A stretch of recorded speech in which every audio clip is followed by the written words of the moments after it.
Hello, everybody. Welcome back. Good morning, good afternoon, good evening, wherever you are. I am the DJ Atomica, and today we're doing more painting. I'm on my art arc, as it were, which is a difficult thing to say, but nevertheless, it's what we're doing. And hello, Lordling. Hello, hello. How are you doing today? You're just in time. Today on this painting, we're probably going to be getting we're going to be making some corrections first off because it's always the case when if you've stepped away from a painting for a little while and you go back to it, you immediately notice things that you want to change about it. So we'll probably be making a few of those minor adjustments here at the beginning. But other than that, we're probably going to start laying in some color and maybe adjusting some of these values and deciding how we want the lighting and color in our scene to be looking. Because right now we kind of just have a vague thumbnail of the layout of the piece. Alive, I suppose, but how are you? Look, alive is always good. Alive is always good. I'm doing pretty well myself. It is the day after Halloween. I had a pretty good Halloween night. I went to go see the new Chainsaw Man movie. Liked that a lot, and it was very good. And I also had a booster shot yesterday, but that was fine. No real negative side effects on that. So I'd say we're doing pretty good. All things considered. Now, some of the changes that I want to make here are relatively minor, so I'll get prepared for those. How was your Halloween, Lord?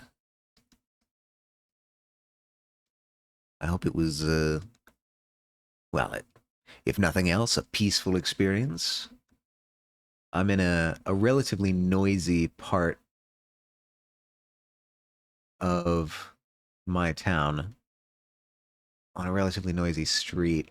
I'm near a college campus, obviously, because I work on a college campus. And so we get all of the college student Halloween noise on the street. But as far as I can tell, it was all fairly good natured. Atomic Art, yes, it is true. Hello, Cynical Sylveon. How is the day treating you? I hope you are doing well. I was totally asleep or at work when you got back home. How did you like the Reze arc? Ah, yes, I remember you were one of the people who had seen it. It was fine. I'm not a fan of groups, so as good as one can handle that. Yeah, it's fair. That's totally fair. Halloween is certainly a bit of a busy holiday. I really like the Reze arc, the movie. I'll be honest, it had been a long time since I had read that section of the manga. So I did not totally remember how everything went down. So I was in this weird sort of middle zone of knowing where everything ends up, but not quite remembering how it got there. So it was interesting to go back and see it. It was kind of like seeing it for the first time. I mean, I guess I saw the movie for the first time, but it was kind of like experiencing the story for the first time. And yeah, I had forgotten how quickly it all went down.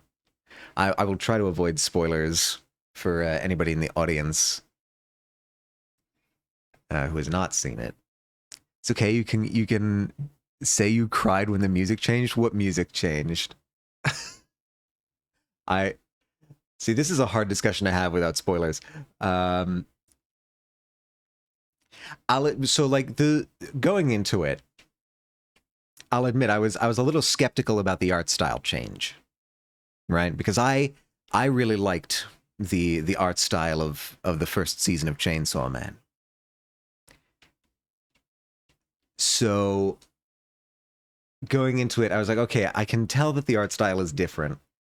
I I it I was trying to figure out exactly what felt different about it by looking at some side by side pictures and whatnot. And I've got theories on what the changes were. Obviously, they received explicit instructions in in the animator's studio, but as for what I was able to notice, oh wow, I really only have that many layers, huh? What I was able to notice was I think I only noticed a real difference in like middle distance shots of characters. Close ups, it was not as noticeable, at least for me. What should I do here? I feel like I should make this darker.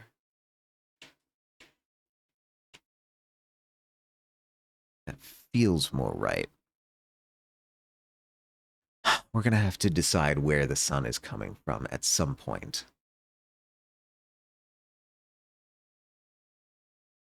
And I feel like I want it to be coming sort of from the upper right here.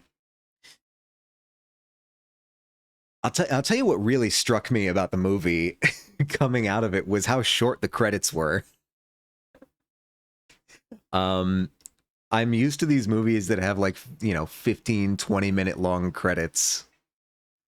But the Raze Arc movie was a relatively short amount of credits.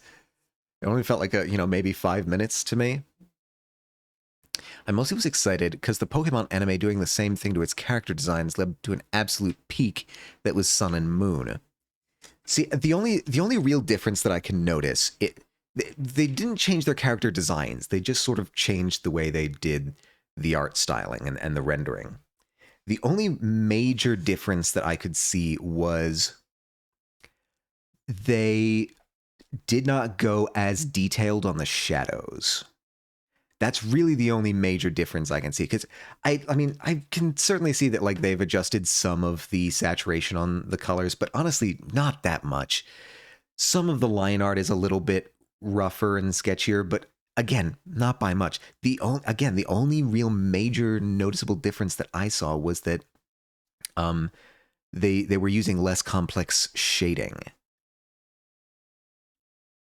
Now, again, that's just my amateur eye. It could be entirely different. I might have called it wrong, but that was all that I noticed in terms of art style difference. I'll tell you what I was really hoping they would keep, and I think they did, was the tone of the music. Because the music of Chainsaw Man season 1 was really what set the tone for me. It was this sort of it was this almost a melancholy soundtrack that they used for most of the first season, and I really liked that.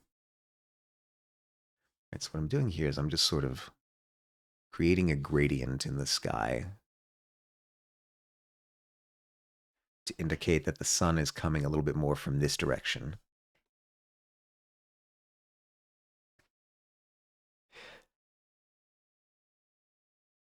Was a big fan of the colors being much more vibrant on top of the music being crazy when it needed to on top of the melancholic vibe it has at times.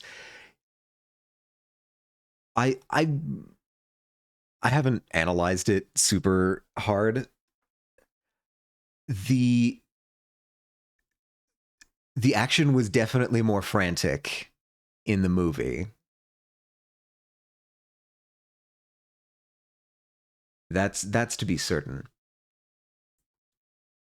It's hard for me to be objective about it because I really liked the first season of Chainsaw Man. It was the first season of Chainsaw Man um, that got me into reading the manga.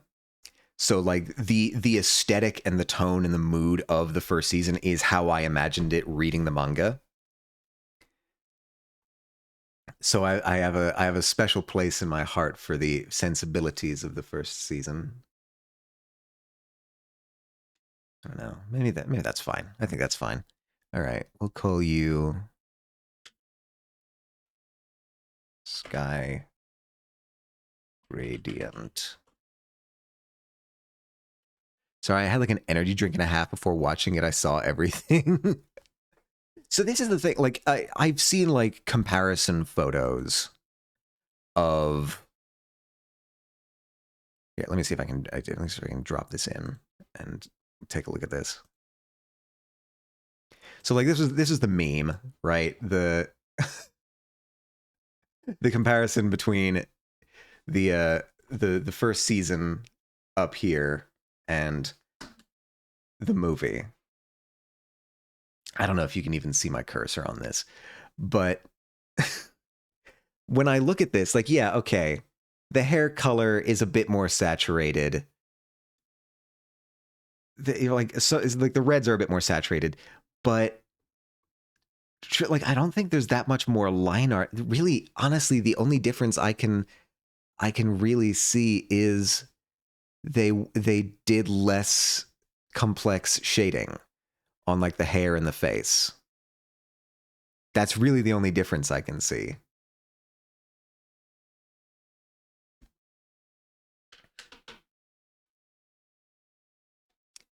Oh, but I can remove this. No, I don't want to rename this. I want to remove this. Remove. Yes.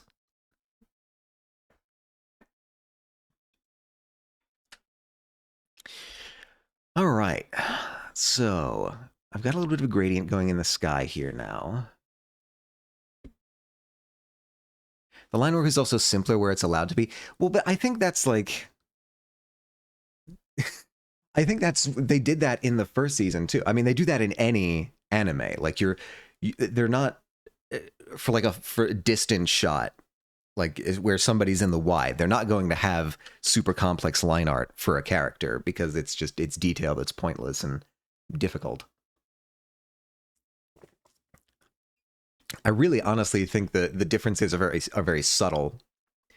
Um, the the line art is, I mean they're using some kind of different brush tip for the line art. There's texture in the line art now where there wasn't quite as much before. And it gives it kind of a sketchier vibe.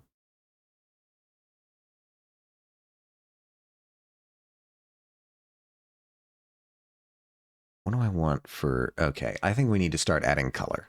I think beyond this. Shout outs to this bird in the corner too. Yeah, this was a donation from God knows how far back from I think this was something that was being handed out at Liza's school, and they sent a photo of this, and now they've just kind of been hanging out on the paint screen of my OBS. They are the guardian of the paint, although I think maybe we might bring that in just a little bit so that it's not blocking quite so much of the portrait. Not portrait, landscape. I'm painting a landscape. This is 101 stuff. Now, what I want to do is start adding some colors. So maybe let's pick a sky color and maybe reserve that off to the side. I don't know, maybe something this a ways, maybe. Desaturate that a little bit. Might be too much. Be too much green. Yeah, so let's reserve that just in case we need it. And actually, since I have this, I wonder if I can. Haha, I believe I can. That's exactly what we're looking for. All right. So I think I might actually desaturate that a little bit. Yeah. Yeah, that's what we're going for.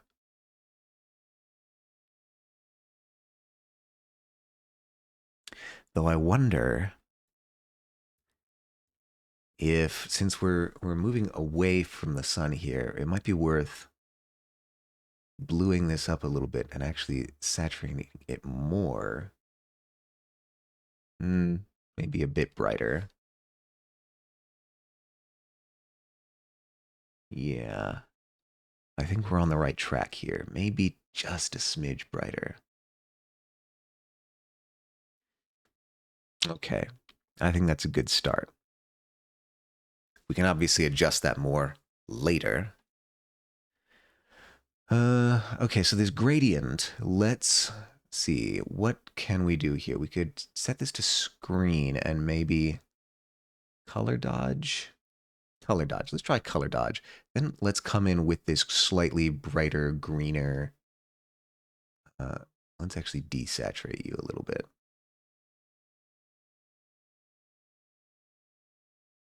Okay, that wasn't much of a difference, but let's come in, alpha lock the gradient, and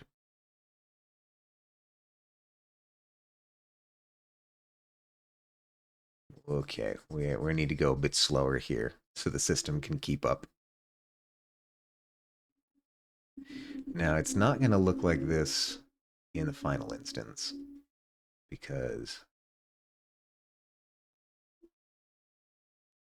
we are going to try and turn it to a blending mode that gives us the sort of color and value effects that we're looking for.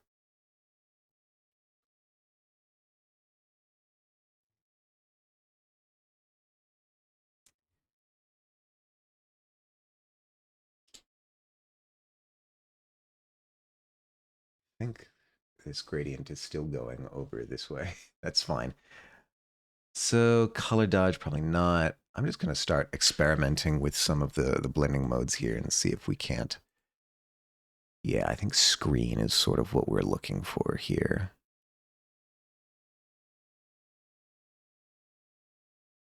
Yeah. That's giving us a lightning and some more colorization that way. So I think we'll leave that right there for now. So the trick with atmospheric perspective is you want it to get, you want things in the distance to be closer to the sky's color and brightness than things in the foreground. So you can see I've already kind of started trying to do that here. Objects in the foreground are darker in value than shadows in the distance. And that's part of how we're going to convey a sense of distance and scale here. Though I wonder if I might want to push this even more. This mountain silhouette here. I've got you at around about that color. Is that the same one that I had? I think it is. All right, so let's maybe even bring you up further or further. Oh, weird. It's that weird thing that this color mixing panel does. All right, let's try that. And okay, again with you. Oh, okay. I've made that way too bright. Okay. Let's try something in between. Maybe this color mixing will help us out. Yeah, I think that might be more helpful for pushing it into the distance.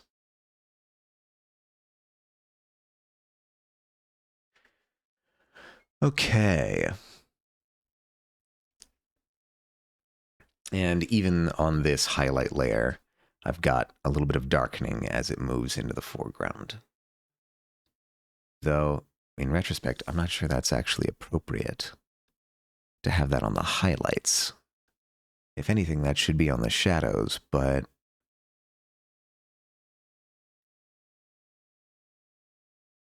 the shadows are not visible in this section because I have highlights on everything. Well, Yeah, I think this is actually supposed to be off now that I'm thinking of it. We want the shadows in the distance to be brighter than the shadows in the foreground. But the highlights don't actually change all that much as you move forward and backwards. They remain roughly the same intensity. So let's instead start working on getting color for the foreground elements. Because again, that same kind of effect is going to happen, is that it's going to get bluer in the distance, very slightly, because the sky is blue, right? The atmosphere has this sort of blue tint to it. So let's try and figure out what we're doing. Okay, I think I'm going to actually get rid of you. You were... Whoops, wrong layer. Wrong layer. That was not what we needed to get rid of. All right. Sky gradient. Let's try...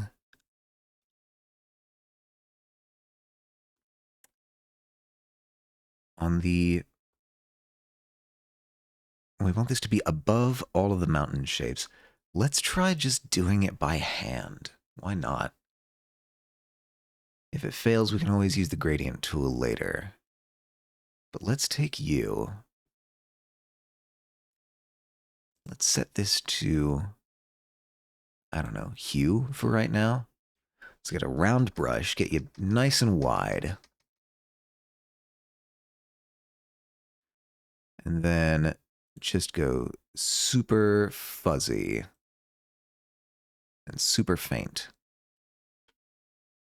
Let's see what that looks like. You might actually be too wide.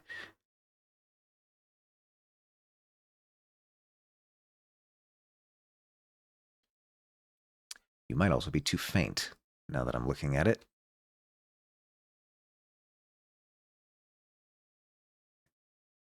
Does that make a difference at all? I'm not sure I'm even seeing that. All right, maybe hue isn't the move here. Okay, okay. Yeah. Do I want... How do I want that to work?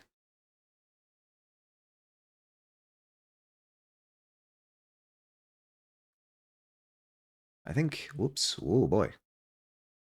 Don't pay attention to the man behind the curtain.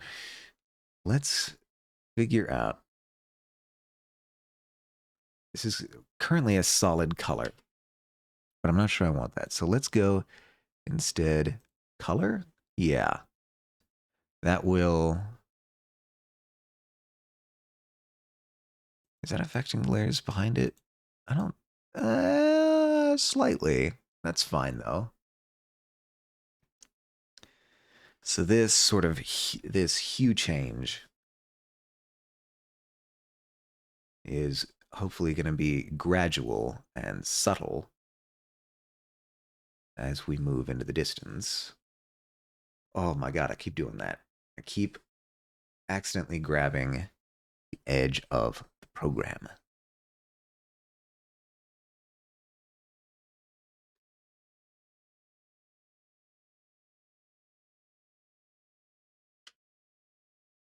All right.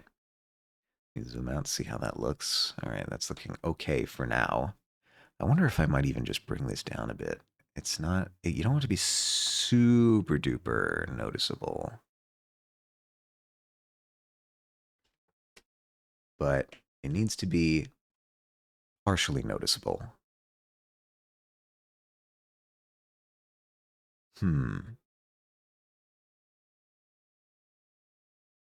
Yeah, I think I like that. The clouds. The clouds we're going to need to make a decision on. Because right now they're pure, well, they're almost pure white. I'm not sure we actually want that. I think we want these to be a little bit darker than that. We're going to be introducing highlight shapes later on. So in the far clouds, let's lock you. Let's get flat brush and just start altering these. Now, okay, we are getting more of that color layer coming in here as well, which I might want to extend. I'm not sure. So that it's encompassing most of these. Right, because again, if I look over here at my reference, these like midtones here, these are not pure white. You can see over here on the color wheel, these are down a ways. They're a little bit gray.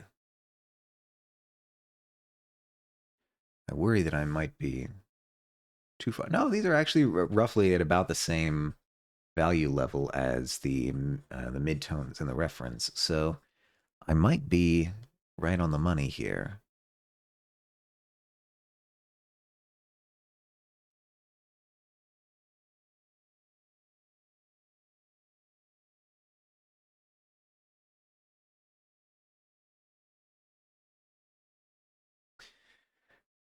That value, that color layer is definitely messing with me.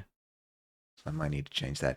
So the midtones here are actually significantly darker. Let's, I think maybe a little bit lighter. So if I come to the near clouds and do the same thing, we should be able to preserve that contrast that we have, or that we had before.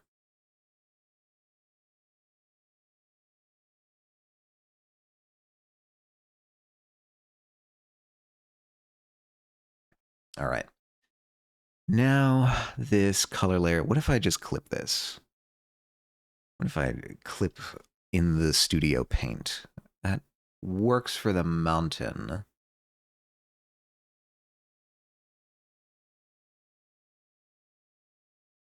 Hmm.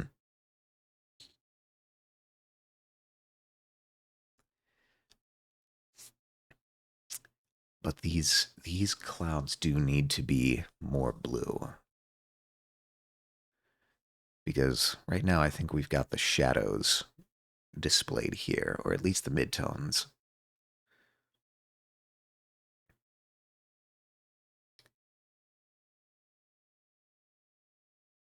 So I wonder if just coming to the far clouds and going like this.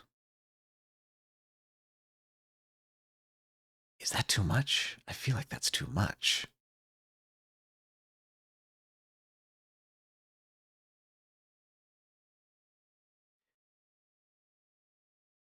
How does that look in? Oh, I haven't had to set this up yet. Right. Okay. So the way that I usually I have a layer set up usually where I basically I fill it with some solid gray color, or black, whatever. Something on the grayscale. And then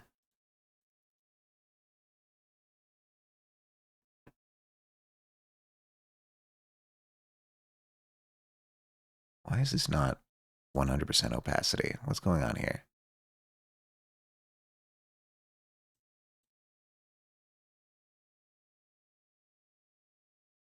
Okay, that should be fine. And then I'll set this to color, and it brings me back to grayscale so that I can make sure that the values aren't getting messed up. And here I think we can see that these values are getting a little messed up.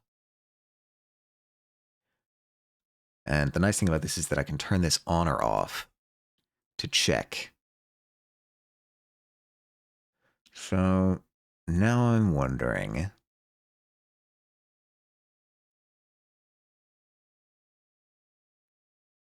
the clouds might need to be a little bit less saturated.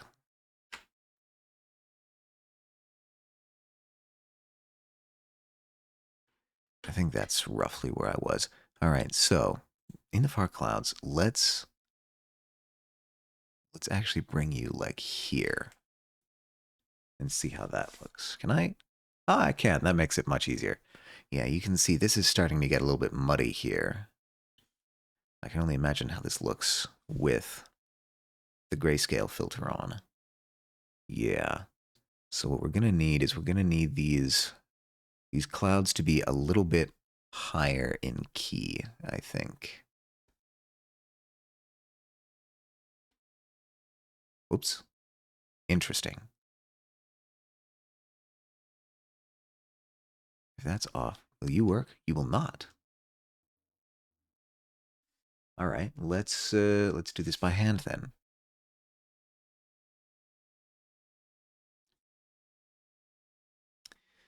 Once again, just coming through. Clip Studio Paint is not super fast when it comes to painting large areas. This is a 4,000 by 2,000 canvas, and it likes to get a little bit laggy. Okay, so now we've got decent separation here between the mountain and the cloud, but you can see we've got a little bit of muddying here in the sky. That's not an immediate problem. We might come through and correct that a little bit later once we add some of the highlights. So I'm not super pressed about that. Let's go and make sure that we have the same thing going on over here with this larger cloud.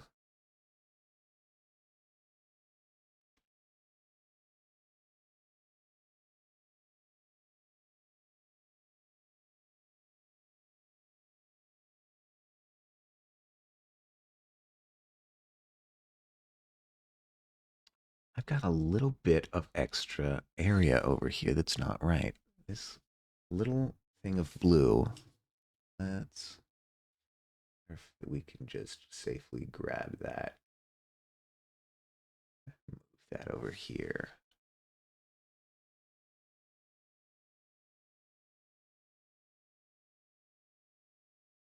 Okay, I think that works.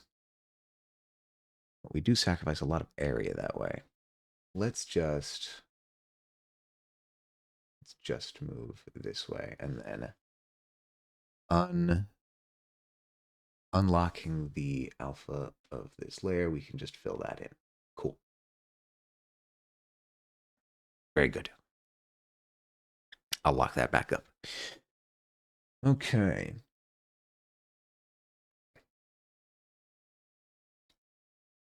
Now, if that was, let me, sorry, just more experiment here.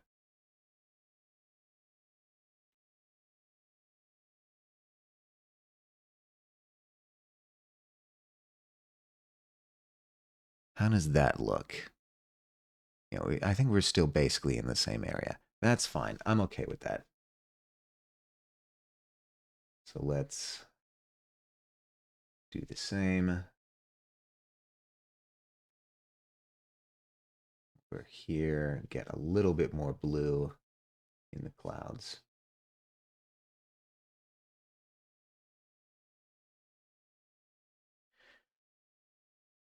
So right now, the reason that we're adding blue to everything, I think, again, I am still learning, but the reason I think we're adding blue to everything is because the sky is blue. It's casting ambient blue light basically everywhere. So you'd be hard pressed to find any area of the landscape whose shadow is not at least a little bit blue.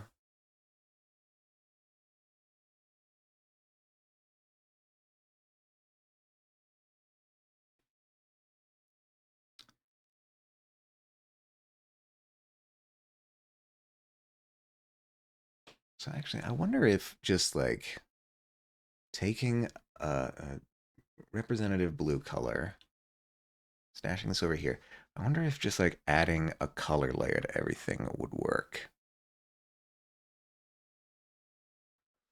Hmm.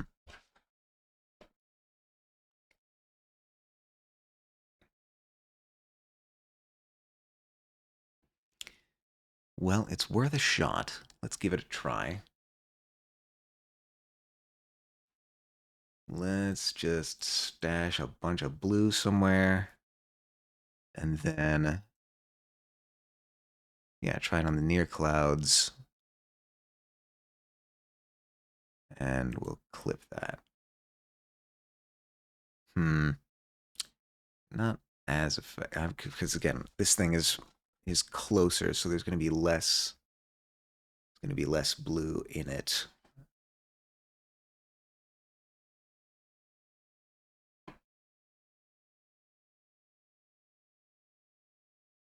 Yeah, we've got a lot of blues and a lot of purples here in the shadows in the reference.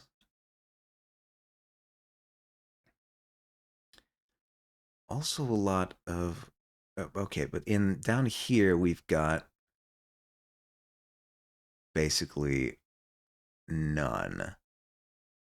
Right. So the clouds may be tricking me a little bit because these clouds might still be through a fair amount of atmosphere.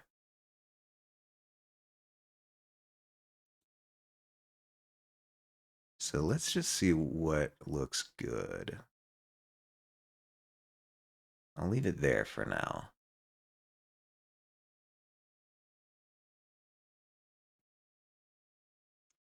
I wonder if there's like a colorize filter that I can put on something. So like on the building silhouettes. See, the trouble part is that I have added all of these onto the same layer.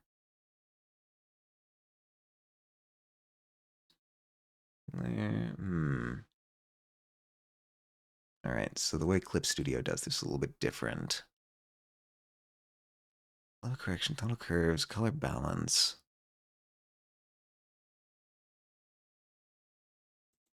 If I change the hue, saturation, and luminosity, does that, first of all, does that even show up? That does show up. Wowee. If I alter the hue of this, it's altering the hue of the entire painting. And it's also not touching the gray areas because there is no hue in that area. So that's not going to help me.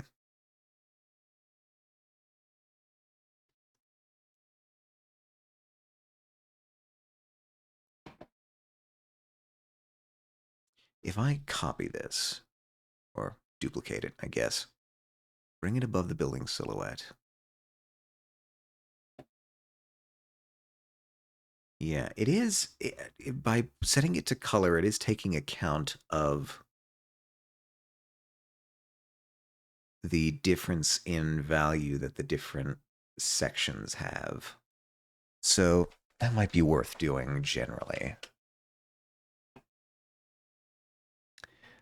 That might be worth doing generally. So instead of that, well, I won't get rid of that yet. That might still be good. Let's just take these colorized layers and just wing them in. Yeah, see, you might still need that now that I'm looking at it, because I'm trying to get an actual gradient in the color here.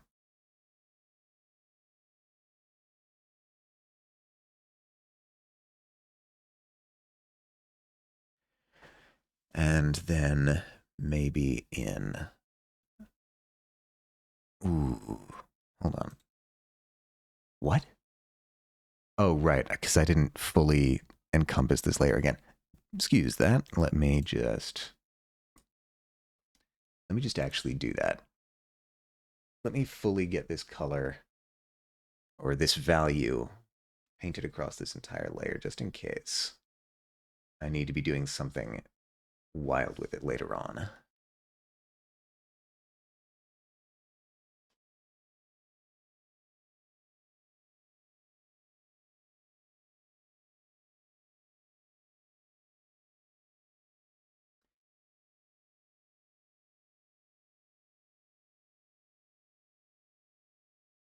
Let's Clip Studio Paint catch up.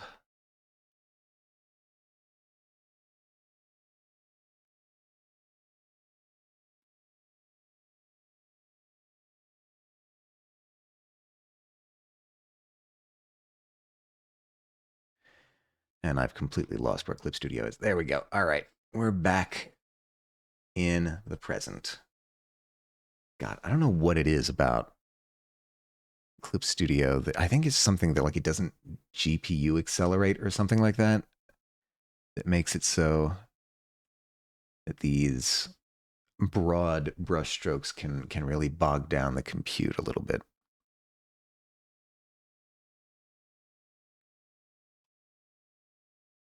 All right. With that said, let's. I feel like there's one more we need. The wall, yes.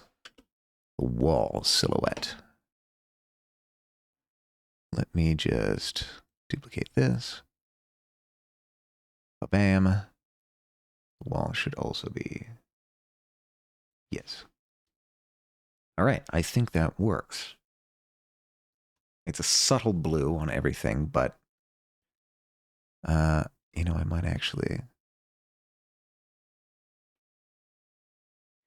The wall might need to come up a little bit in value now that I'm looking at it. Especially if I'm looking at it in grayscale, that wall.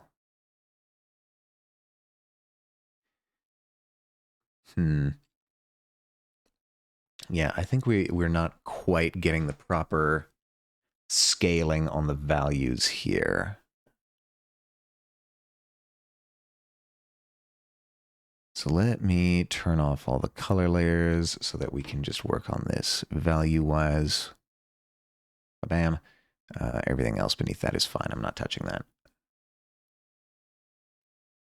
So, in the values, let's see, where do I want the wall? I want the wall to be higher in value, so I'm just going to do a real quick and dirty brightness contrast.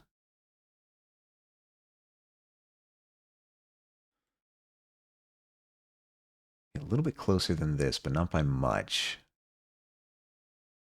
Yeah, that's what I want. Then I can merge with the layers below to apply that, and we're good. Now we want to do the same thing for some of these structures that are roughly in the same area. So on the building silhouette layer, do the same here. I think we want to be going a little bit darker for this structure. Actually, we might even want to go a little bit. We might want to go a little bit lighter now that I'm looking at it. Sort of in the same regime. I don't know. Could be. I think that works. I think that's about, yeah. And then these things are kind of in the foreground, all roughly in the same value range. That's fine. I think that looks better. So let's turn all the color layers back on.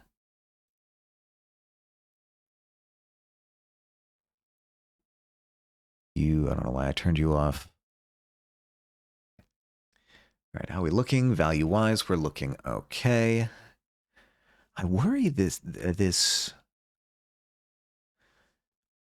sky might be getting a little bit too dark over here. We're going for a daytime. Oops, that's the sketch. We're going for a daytime vibe, so I wonder if I might just want to bring this up in key a little bit.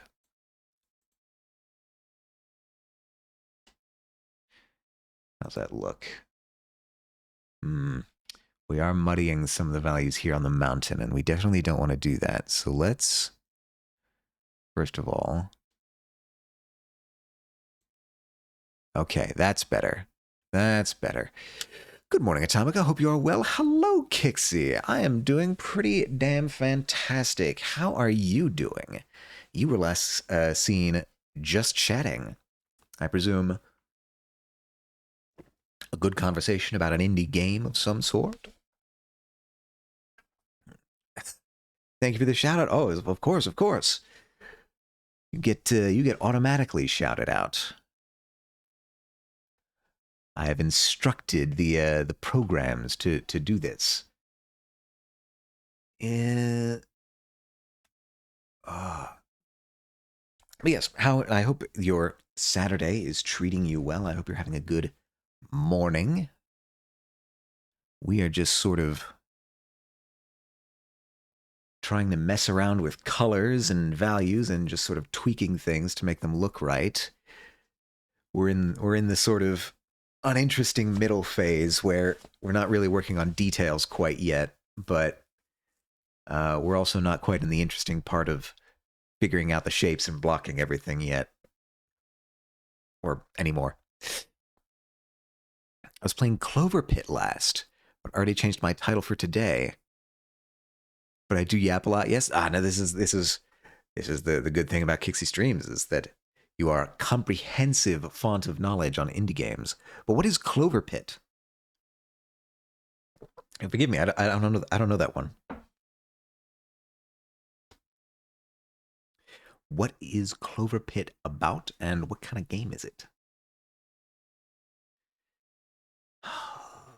I'm at the point where the positioning of this river is starting to bother me, which is frustrating because I painted the river.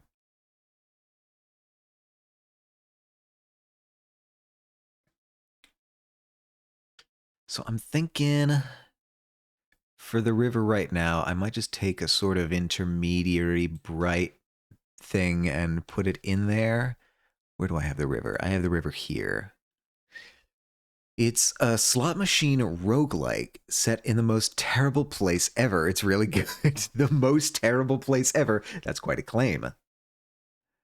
What, pray tell, is so terrible about it? The most terrible place ever. What could be the most terrible place ever? I've lived in some rough places. A slot machine roguelike. Forgive me, but is that not just the description of a gotcha game? I mean, I suppose a gotcha game doesn't have to be a roguelike.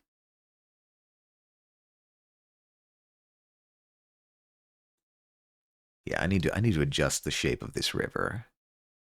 This is bothering me.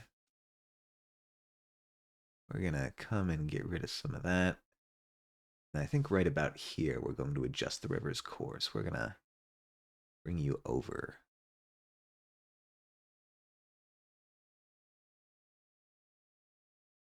I want you to come like over and lead into the mountains. I, uh, Crevasse, for lack of a better word.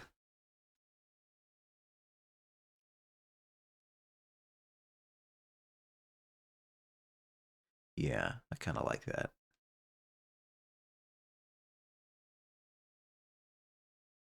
I kind of like that. Let's actually just bring you out here a little bit so that you can then go in unencumbered, and then I'll shave off some of this stuff here. Yeah. Yeah. Okay. I like that shape more.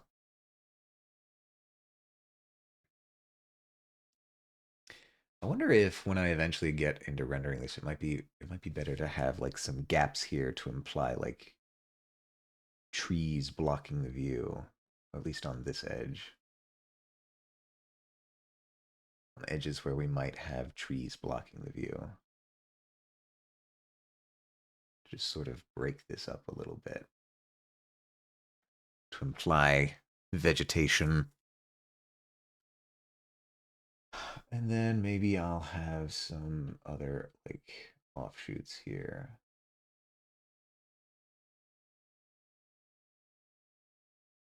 I want it to be too clean and symmetric.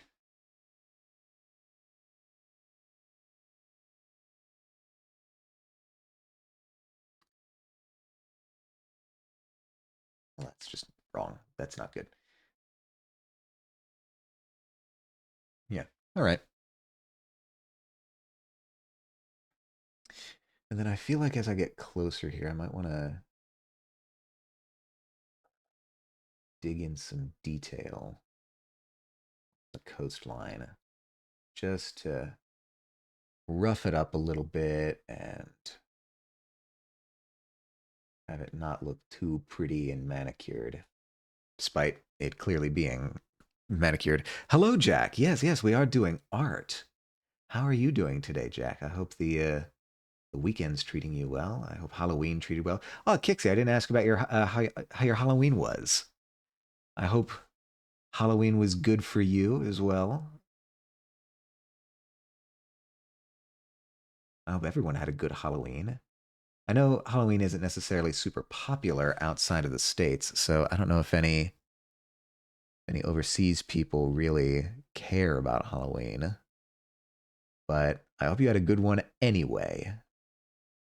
See, me, I was I was in a bit of a conundrum because I'm in a new place this Halloween, and I wasn't totally sure whether anybody would come to my door or not. Um, I live in an apartment building, but it's an apartment building where the door is actually facing the outside, and that's a new thing for me. Doing good? That's good to hear, Jack. Always good to hear that people are doing good.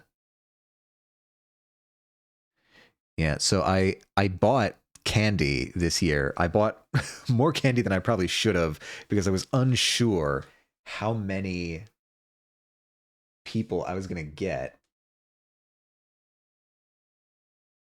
if any. And yeah, no, it turns out nobody. Uh, we apparently don't have a very enticing apartment building, which, you know, is fair. I get it. I didn't do much for Halloween IRL this year. Like, so I didn't do anything explicitly Halloween related. Okay, first of all, I got a booster shot on Halloween, which, depending on how you feel about needles, could be very scary. So maybe that's in keeping with the theme. But I also went to go see the new Chainsaw Man movie, which I am treating as Halloween related tangentially. It's got a chainsaw in it. Chainsaws are Halloween coded. I think that's viable. I'm allowed to do that.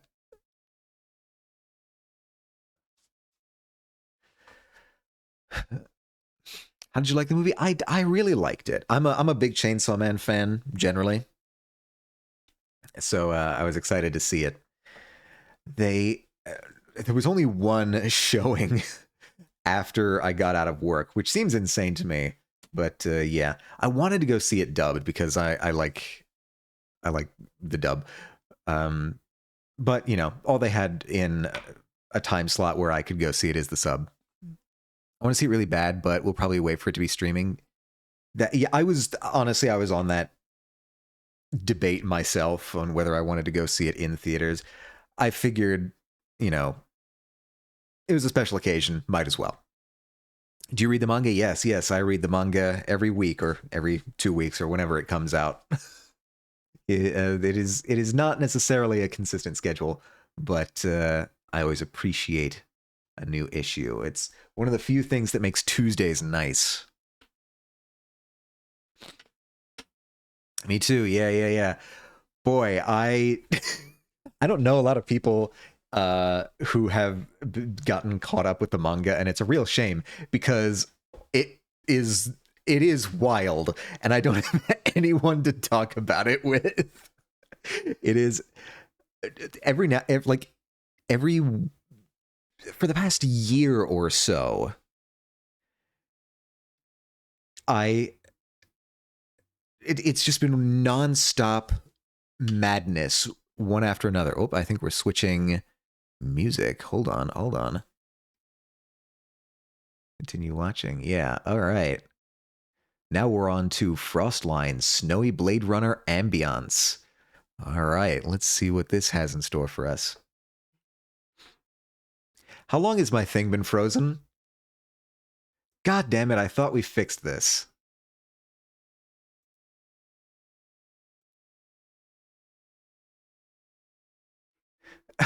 How long has my thing been frozen? Damn it.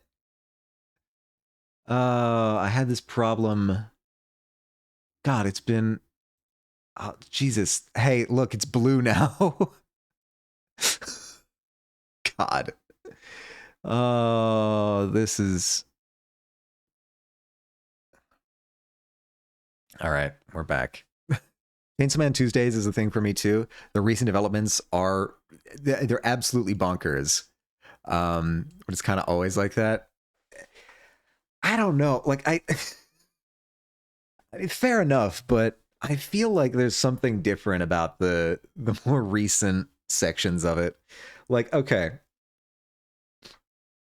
I'm gonna try and discuss this without spoilers in case anybody's listening. So, like, I hopefully if I say this, you will understand what I mean, Kixie. The sushi bar scene. Do you understand what I am referring to when I say that? Hopefully that is ambiguous enough that nobody who hasn't read it yeah. So I read that on a Greyhound bus in the middle of Tulsa, Oklahoma, on my way to AX. That was an absolutely liminal experience. I still have not forgotten that. um,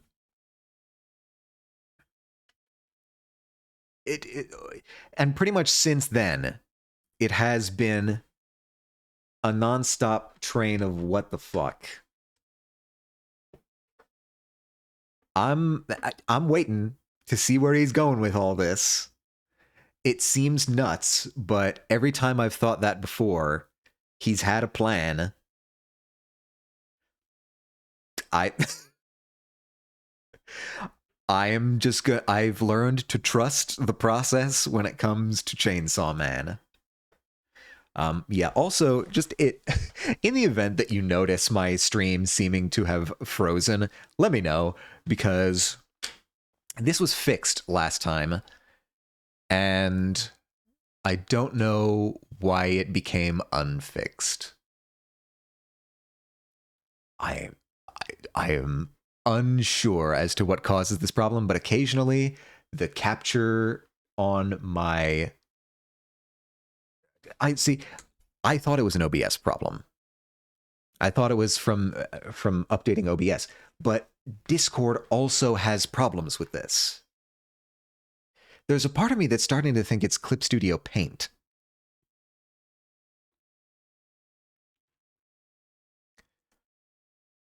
So maybe in the future, art streams will be done on Krita because I don't know if this is an OBS problem. It feels like an OBS problem. But I don't think it is, strangely enough. All right, now looking at it again, I'm almost certain that the wall silhouette needs to become brighter. So if I bring you up, right, because like you're probably going to be pretty bright anyway. But the shadows are what we're focusing on here.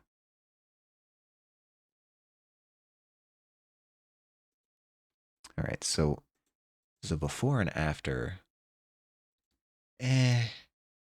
Maybe I should wait on that. That's something I can adjust later. We'll come back to that. We'll come back to that.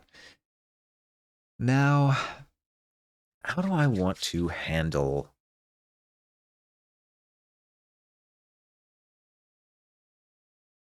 I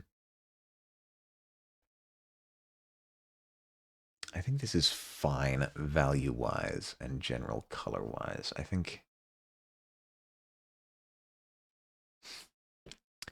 Where do I want you? I think I want you further blue. I want more blue. You can't have too much blue. You can, but in any case.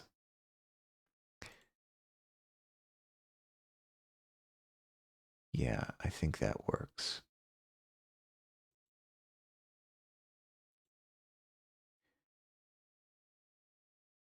The shadows are appropriately blue in that section. Though, I wonder if... All right, hear me out, hear me out. Don't hear me out, that was wrong. That was the wrong move. What I'm trying to do here is I think I have made an error. I need you to be brighter in the background, but also more blue. I wonder if color dodge might be the move now that I'm thinking about it. Let's get you out of here, and instead of screen, let's go color dodge. Yeah, hold on a second. We might be onto something here.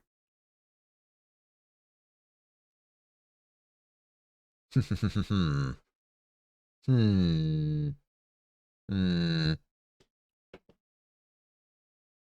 The Monton silhouette. Where do I want you in the value range? Let's play around.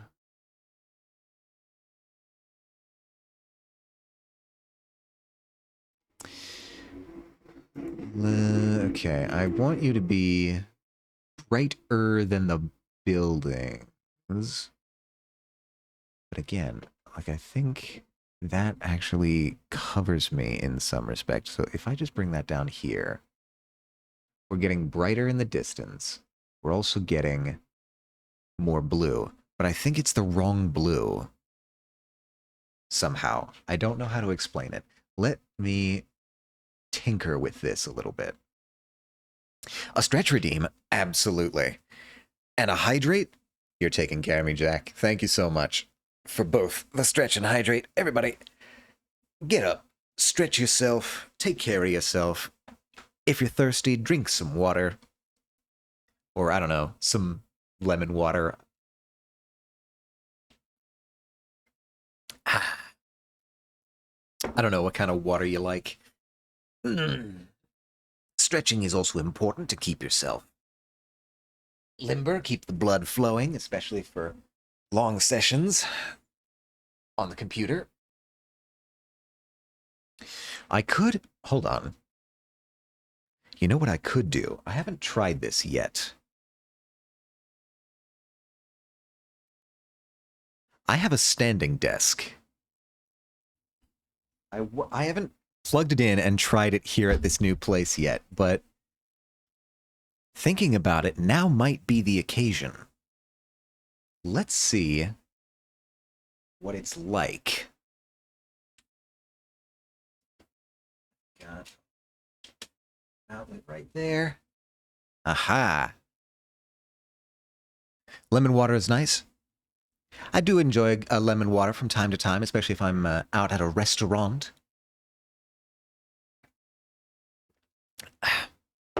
Arc Raiders is kicking my butt right now. What is Arc Raiders? I keep hearing about that. All right. We're rising. We're rising. Are we standing? Are we going to be able to stand? The VTuber studio might lose tracking. If it gains tracking, that means we're probably close to being standing. All right. Wowee, this feels different. Just an extraction shooter? All right. Fair enough. Wow, I can really... This feels strange.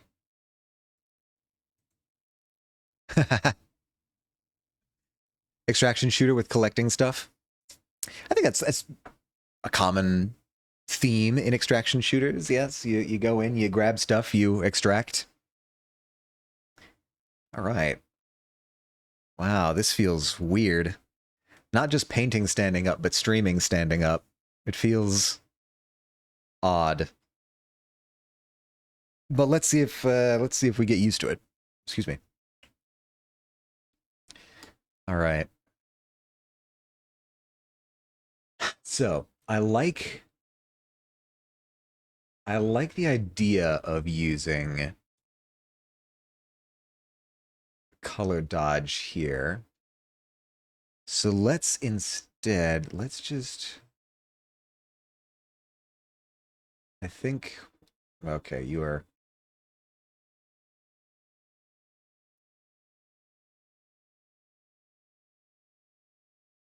not dodging the way that I expected you to. Let's play around with it and see what we get. Oh, there we go. I did the thing where I did a paint stroke a little bit too far off to the side, and I resized the window accidentally. But it's perfect for solo runners. Hold on, let me actually look this up on Steam so I get an idea of what I'm looking at here. Arc Raiders. All right, the logo looks very 70s, actually. What are we looking at here? We're looking at screenshots that are not appearing for me. Okay. I see, I see. That's a cool aesthetic. Now, why Steam isn't showing me those pictures exactly is beyond me, but oh well. Steam can show me what it likes.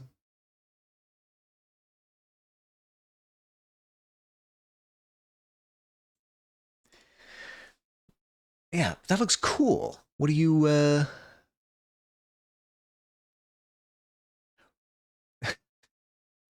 I feel like a grandparent talking to their grandchild. What do you do in the game?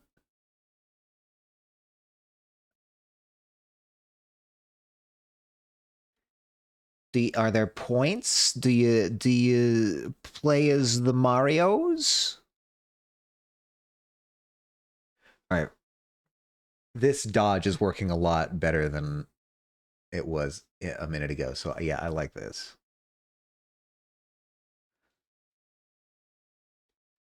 Do you have to battle the Donkey Kongs? Collect, extract, don't die. That just sounds like a normal day of work. You're doing a job. You're doing a job, Jack.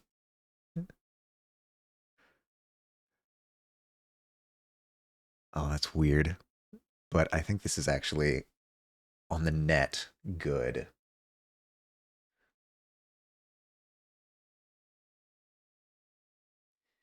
Yeah, I like that. I like how that looks. Ooh, yeah, that's the atmospheric effect I was looking for. Thank you, color dodge. I wonder how far I can push this. If I can just introduce a little bit of this blue in the foreground. Ooh, yeah. That's what I'm talking about.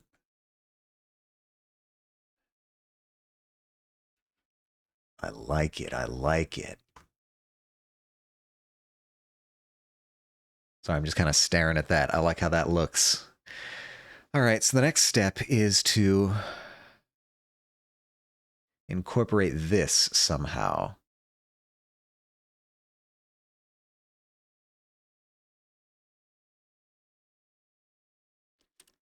I honestly think I might just use this as a guide because this is like, if I bring this in,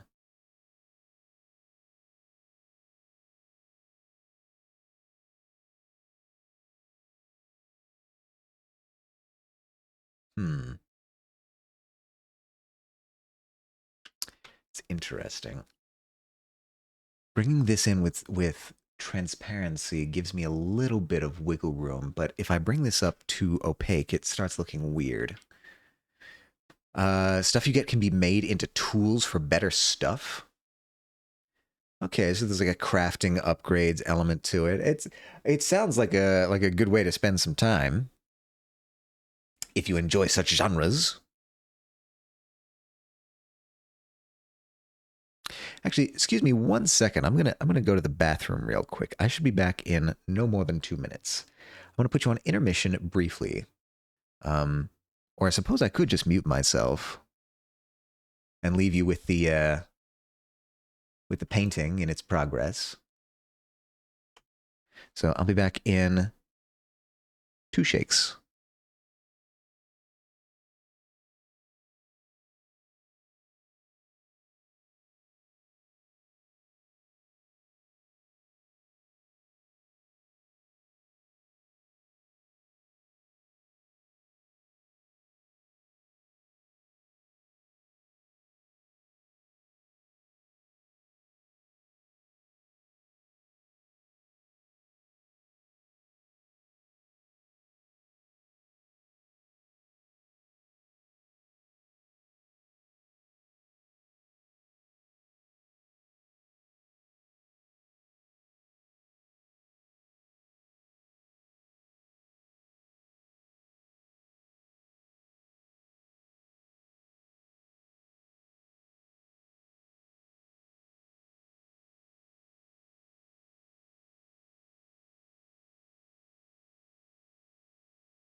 Oh me, oh my, what do we have here? I believe we have... We had a bot in chat that Siri did not catch. I wonder... I wonder why Siri didn't catch that. They might be evolving. They might be getting better, which is a disturbing thought. Anyway, back to the lab again. Well, the problem isn't that they're getting smarter. The problem is that SiriBot didn't catch it. So what I think was happening was, you know how they just like alter letters to try and not match text recognition software? It was it was pretty brutally mangled, this message was. Only I, a human being, would have been able to discern that it was actually a message. Simpsons Fortnite. I can finally do the emote. Congratulations, Des. Hello, hello. Welcome in. Where he does that one dance? Oh, which dance? There's a lot of Fortnite dances. I know. I know about the Orange Justice one where he goes. You're just gonna have to take it on my word that I did that flawlessly. And yes, I did actually try to do it standing here in my room. And you have no way to prove that I did not do that flawlessly. So just imagine me in my room doing it perfectly. And you've got exactly what happened. Look in DMs? All right, I'll look in DMs. Interesting. That's more of a body roll, I think, is what I would call that. You did it perfectly, exactly. See, Des, you've seen the truth.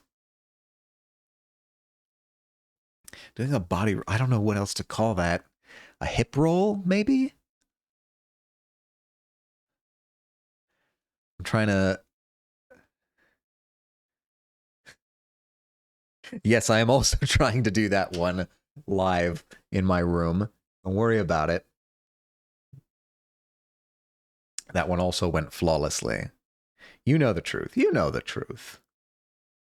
You're an enlightened person, and so you know what's happening. You have a proper gauge on what's going on.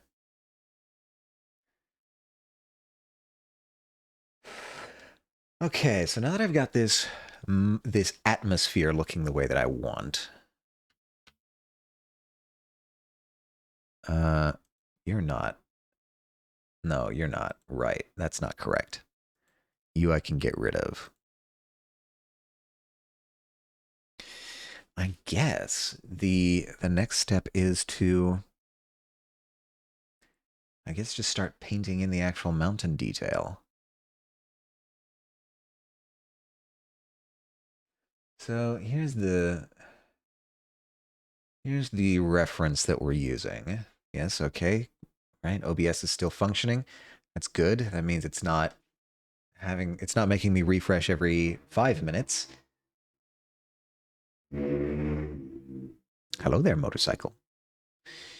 All right, so taking a bit of an examination here. Let's study. Let's go through some scrutiny here. So we've got some this is sort of like a sunset lighting scenario, and I think we're probably going to wind up going with something similar.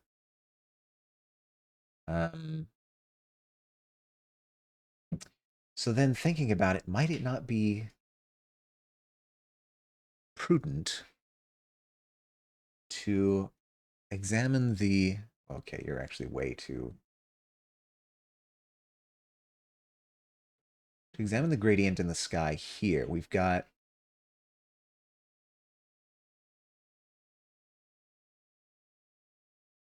You actually go very desaturated. That's the only real movement that you make in this gradient, aside from that way. Because I think you're going red. I think this sky's going a bit red.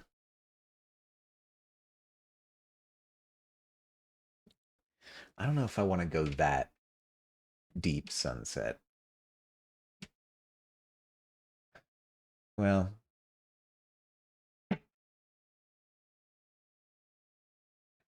in any case, we can adjust that later on. It's not a big deal. Let's start by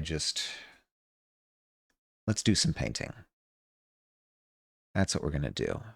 We're going to paint some, I don't know, maybe some darker, grass-ish values there. I don't know, maybe I'll go a little bit brighter. We'll see. I'll get my typical landscape brush and...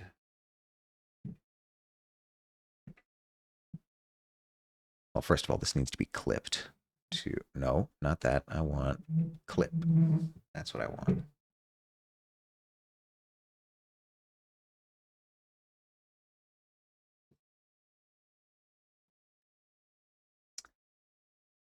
See, the trouble is I've already dedicated a lot of shape work to working out these basic shapes here on the mountain.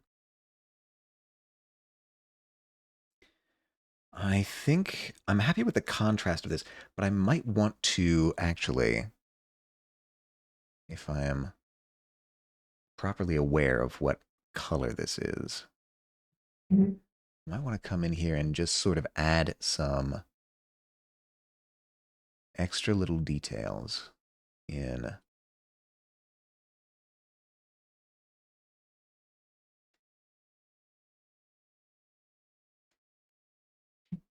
maybe this layer. I think perhaps. Ooh, pretty. Ooh, Rennie. Hi, Rennie. How are you doing? How are you doing on this fine day?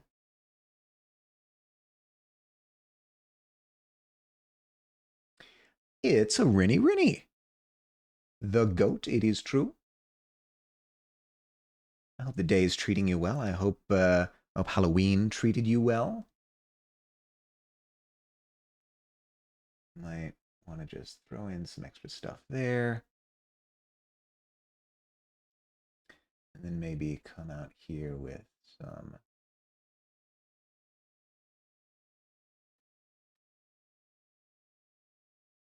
Yeah, just adding some extra little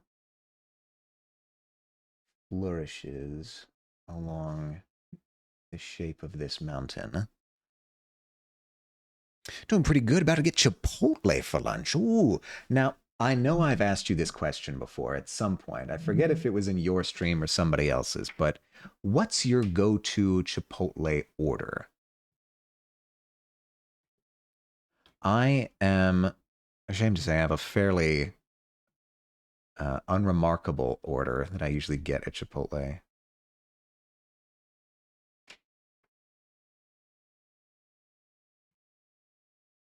I usually get, well, when I have the opportunity, I try to get a chicken quesadilla.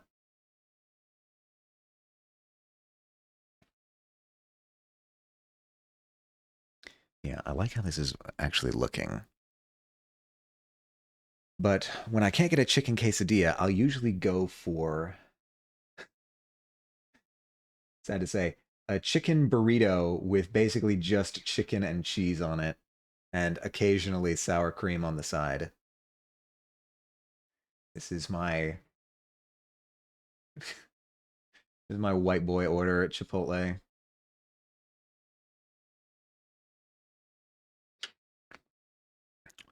Wow, okay, I actually really like that. I like how that looks. Sounds good for lunch, but I had a big breakfast late. That literally sounds like my order. All right, I think we may be telling on ourselves a little bit here, Lord. I think maybe maybe I should get more creative. I don't know.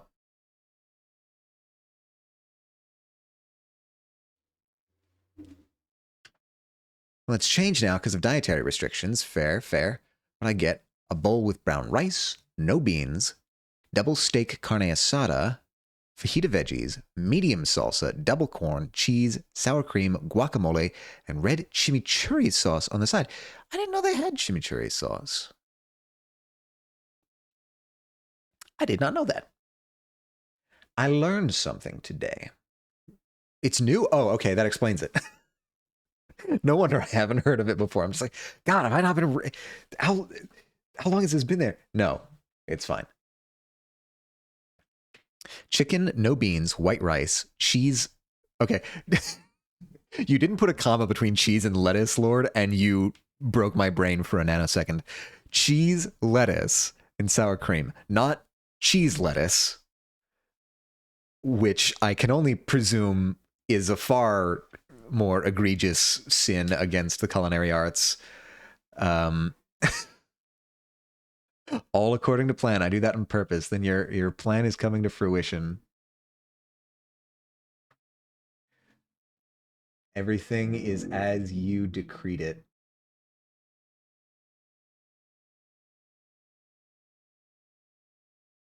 Okay, I'm actually like, I don't mean to get ahead of myself, but I'm actually really feeling how this looks. This mountain, I like it a lot. I don't mean to toot my own horn or anything, but I am definitely digging the way this is turning out.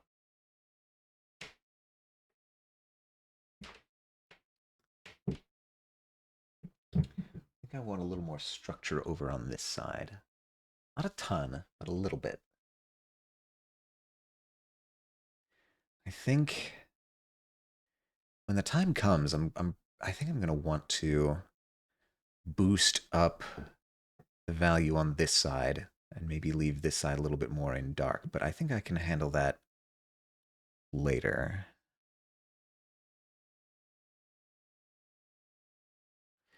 I need to be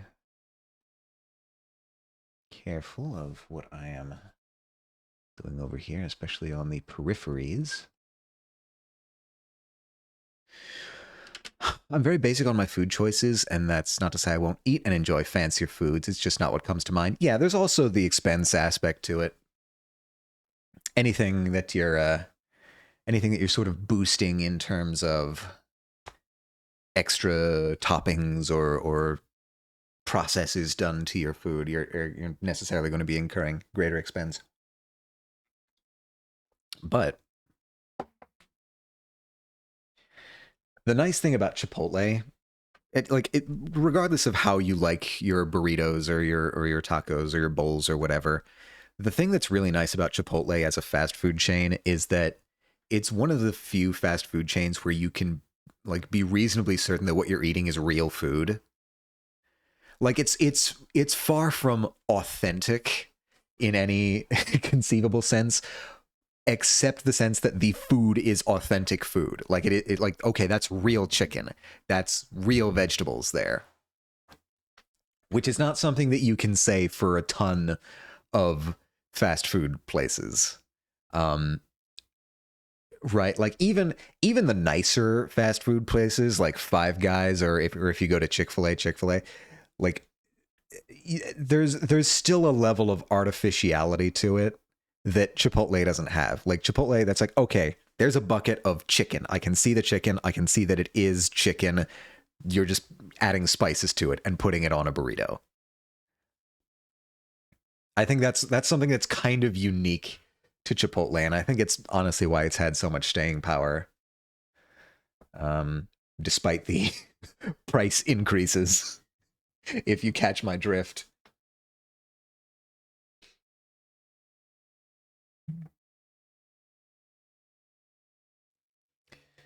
Right. So yeah, completely unintentionally, I've made a mountain that I'm really happy with. I was just kind of fucking around with that. I'll definitely be altering the values in the future, but damn, I think I am actually really happy with that. So I guess let's keep going, trying to build more of this landscape structure into the foreground. Now, because it's the foreground, these hills and divots are going to be getting wider and also darker as we move forward. That looks amazing to me. Thank you very much. I'm quite pleased with it.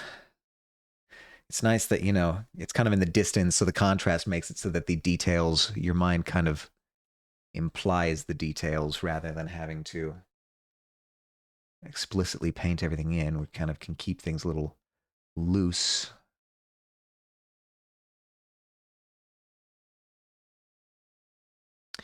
And that's one of the pieces of advice that I've gotten in learning painting, which is that oftentimes less is more. You don't have to go crazy painting every detail of something. If you can invite the audience in to participate in the imagination and in the detail, oftentimes it'll read a lot better than if you work yourself ragged trying to nail in every single detail of every leaf or tree or person or building or whatever. Just sort of implying detail. Don't just, you know, wiggle your stylus around mindlessly. You never want to be doing it mindlessly, but just sort of giving the vague impression of detail without going whole hog can often produce more striking results. Now, what I am eventually going to have to do is address the wall here and whatever shadow it casts. Matter of fact, I might even bring the opacity up for...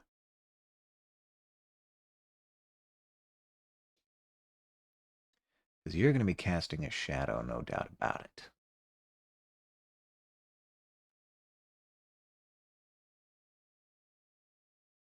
I might as well put that here. I'm thinking that what I might also try to do is get some of the pillars on this wall a little more rounded at the bottom. Because right now they're just sort of ending in a square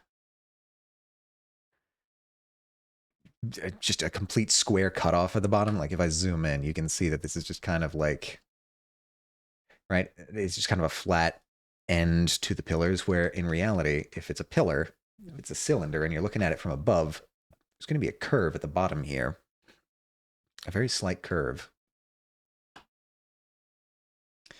So geometrically, that's maybe detracting from the realism of the pillars. I think.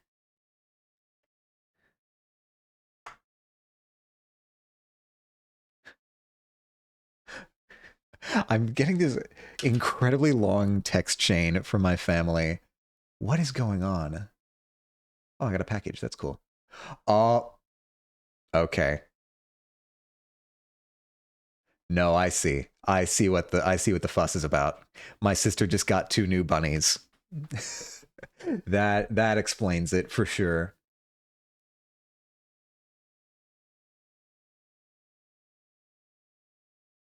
Oh my god, they're adorable.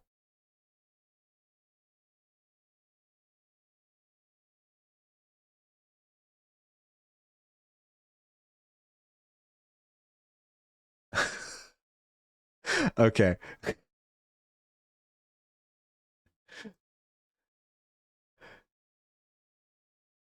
I'll just say I'll give them a welcome home, new family members. They look adorable.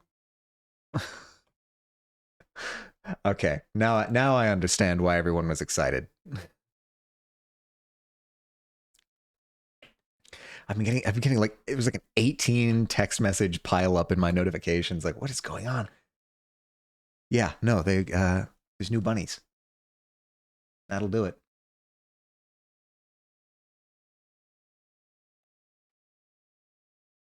Okay, now, yeah, I think the next step is fixing that shape on the pillars there. So, bringing you down in size. Honestly, I think that's probably fine. Bring opacity up. We're just doing this normal style. Where do I have? Right, the wall silhouette is there. Let me grab the color, and then I think we can just. Doesn't need to be fancy or anything.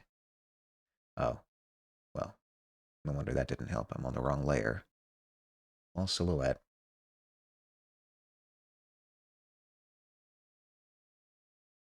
Just curving this just ever so slightly, ever so slight curve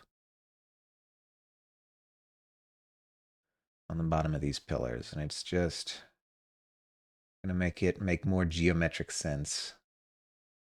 This immediately after I made the whole speech about not fiddling with details, here I am adding slight curves to the bottom of pillars. Whatever. Sometimes you gotta do it.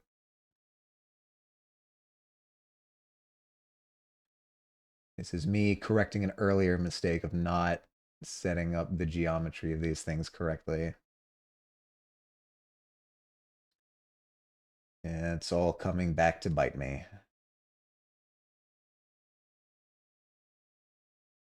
In the meantime, I hope everybody's doing all right. The day's treating you well. I hope things are going swimmingly. Another text message I got was that I have a package waiting in the mail. So that's exciting. I grabbed that after stream.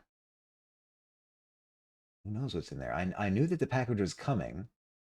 There's apparently a care package from the folks, from my parents. And truth be told, I don't know what's in there.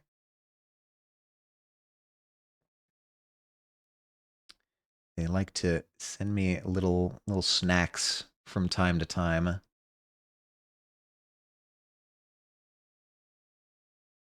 I feel like I don't know, I feel like I might be pushing these pillars even a little bit too far. If that's the case, I'm not coming back and doing them again. This is fine. It'll be exaggerated. Where it might be extra noticeable actually is in the water here because there's higher contrast, so your eye's going to be drawn to it. So I think I might even come further in like this.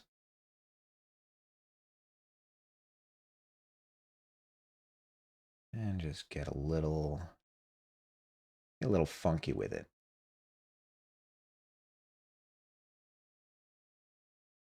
Make sure I'm actually getting a cylindrical shape on the bottom. Yes, that's good. You need to be extended further down anyways, so you even meet the water, or excuse me, the land. You were already meeting the water when you shouldn't have been. I'm all right with.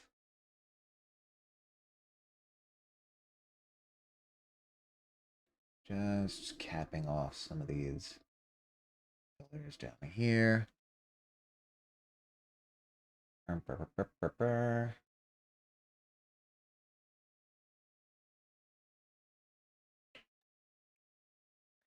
All right, we're nearing the end. Almost there, folks. We've almost rectified these pillars. Or de-rectified? Right? Because rectify is like the basis word is rectilinear or rectangle. I imagine what we're actually doing here is de-rectifying it. All right, that was bothering me. Now it's not. It's at least a little more natural looking now. I think. Maybe it makes no discernible difference and that was just bothering me. Whatever. Point is, it's done.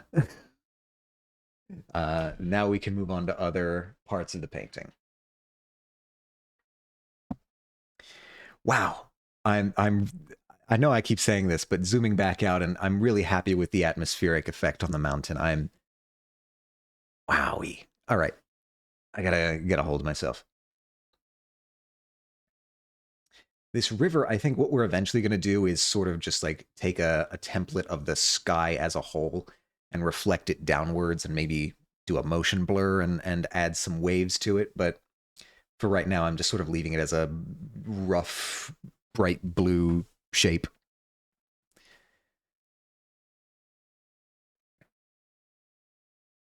All right, what's next? There's a part of me that wants to correct this shape on the mountain, this sort of sketchy shape here.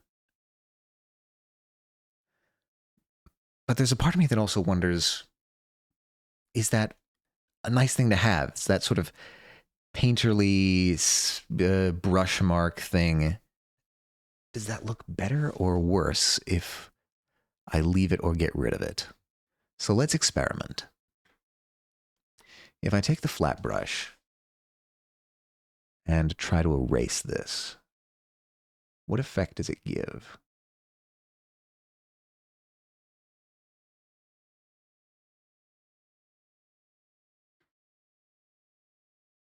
I actually quite like that. Is it better or worse?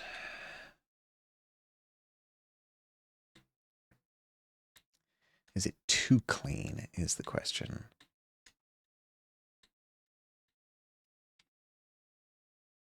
I don't know. I think it still looks good. I like it. I'm keeping it. I'm keeping the change. I have made an executive decision. Oh, yeah, no, definitely you stay on. Now, what to attack next? I think. Let's see if.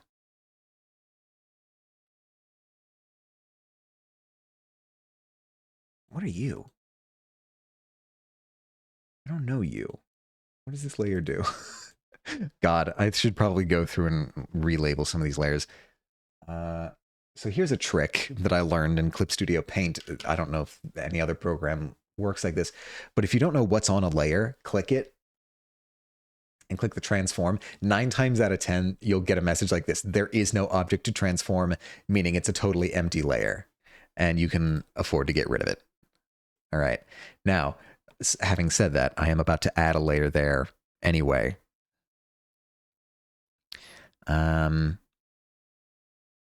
All right, so you, I think I can afford to merge down. That's fine.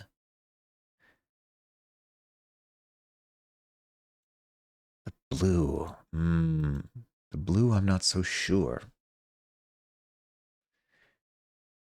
I'm not so sure about how much blue there should be there. I think there looks good. There looks good. We'll keep that. All right.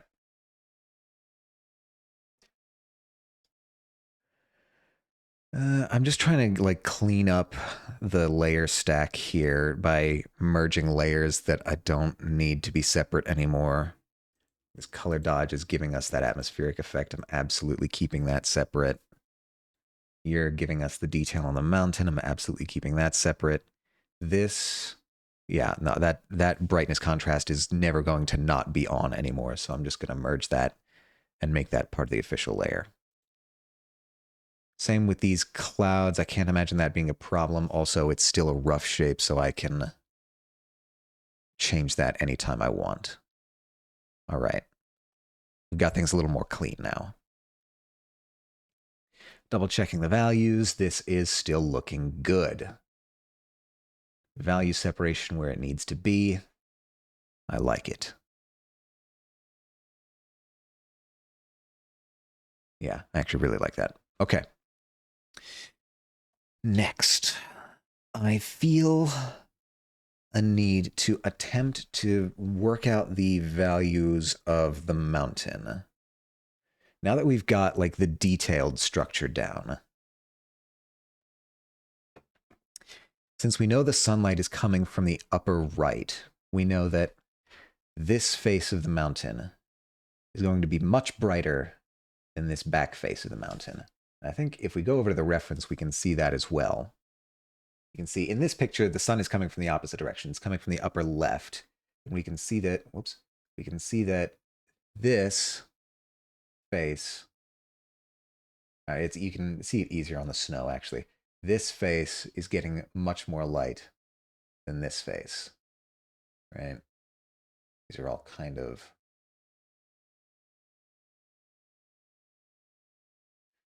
you know, you've got some variation. You've got contrast on this side because the sun is actually coming a little bit forward as well. It's not coming just from one side. But that's the general idea. So we need to take account of that, and we need to make one side of this mountain a little bit brighter. Now, I want to do that without compromising the shapes that we have here on the mountain already. So what I think I'm going to do is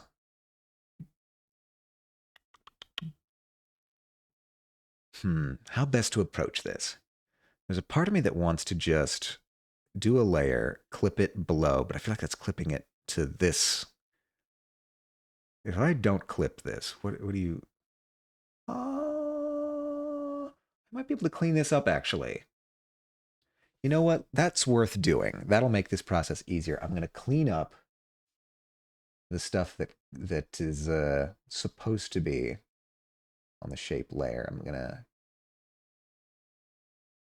just swipe some of this extra little fluff away so that we don't have to worry about it, and we can just clip directly to this layer. It'll make it a lot easier for us.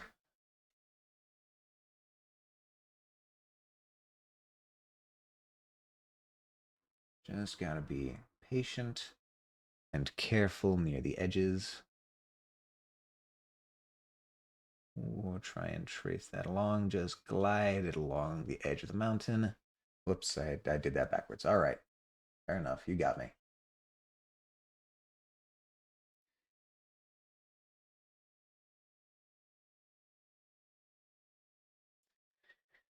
All right. I think that's usable.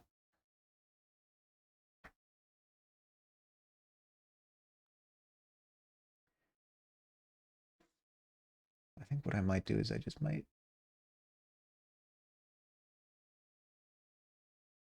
No, okay. That was an illusion I was seeing. That wasn't real.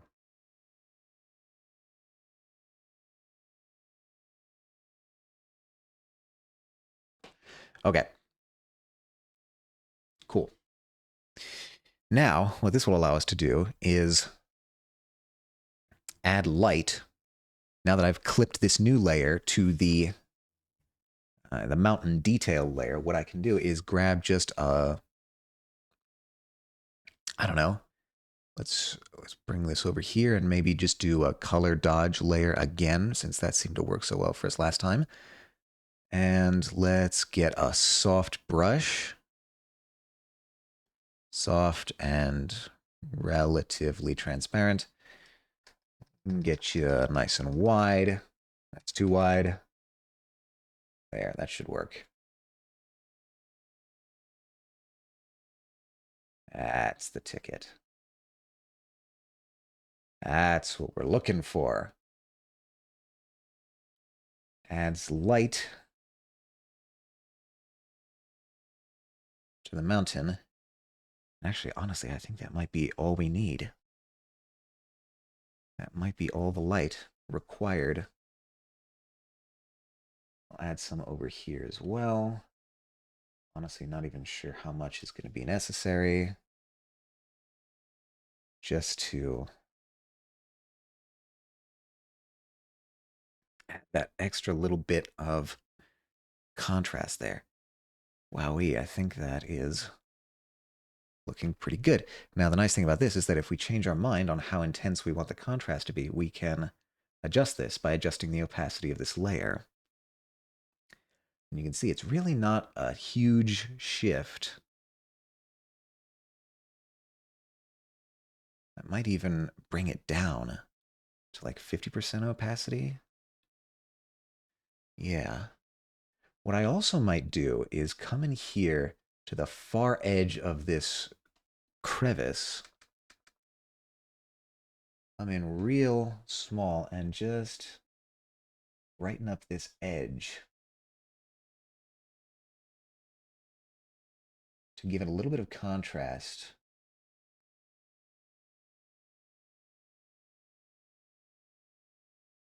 We can see it just a little bit better against its immediate background and foreground. We can get that edge contrast. It's all the rage with the kids these days. The kids being anyone born after the 14th century, I think. Maybe even earlier. I don't know. I don't know when painting was big. Probably throughout most of history, truth be told.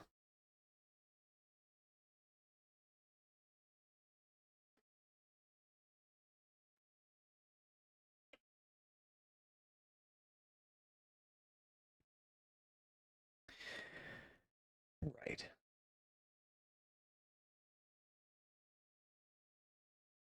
I do really like how adaptable that is. I can adjust that so much. Oh, God, that's great. Yeah, all right. I'll leave that at like 50% right now. And then I'll label that because we're taking care of our labels, we're labeling our layers. I'll call this mountain highlights on silhouette. What are we calling you? No, wait, you're the mountain highlights. This is, these are both mountain highlights. Let's call this mountain details. Cool. Oh, wow, yeah. Good job, me, on painting the shape of the mountain. That looks good. With the atmosphere, that's... Yeah. Let's call this atmosphere. All right. We're being responsible. We're labeling our layers. At a certain point, I think we might want to try getting some of these into folders because, you know, you've got sky and cloud stuff in one and mountain stuff in another and building stuff in another. That could be useful.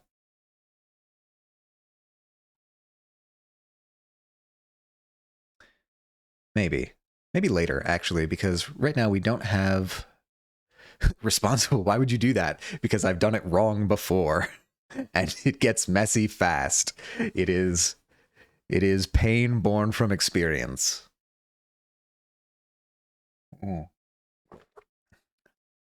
Nah, it's fine. Honestly, right now it might be fine because I've been good and I've been pruning layers as I go. So right now I don't have many layers to deal with. What I do think I want to explore is maybe starting to add some green tones to the mountain details. Now this is potentially contentious. I suppose I could even do it in the highlights now that I'm thinking about it. Let's give that a try, actually. I'm going to duplicate the highlight layer. Get rid of one so that we can experiment on this one. Let's lock you. And instead of a pure... So what do I have you? I have this, maybe? Instead of a pure gray, let's incorporate some greens, some like yellowish greens. Doesn't need to be huge, doesn't need to be insane. But just... Here, for you, I think since I'm just replacing a color, I'll...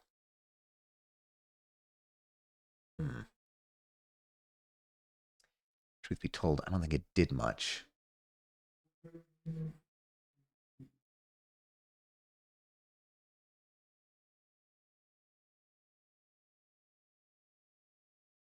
Yeah, I don't notice a difference there at all. Maybe. No, that's just the general. All right, bring this up full spec. You're not doing much of anything. Let's try really saturating it. Okay, that's noticeable. So I wonder if it's noticeable enough to be worth it.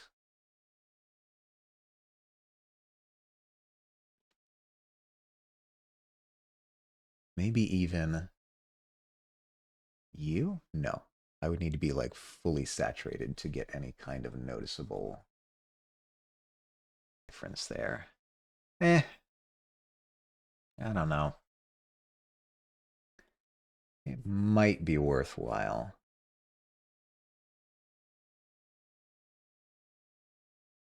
Down here, it's definitely making a difference. You can definitely see...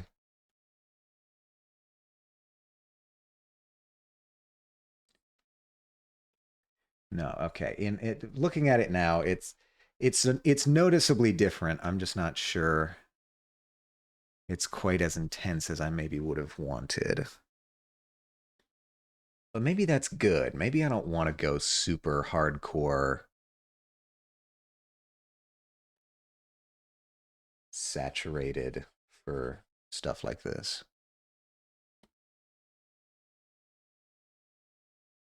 It'll be very subtle, to be sure.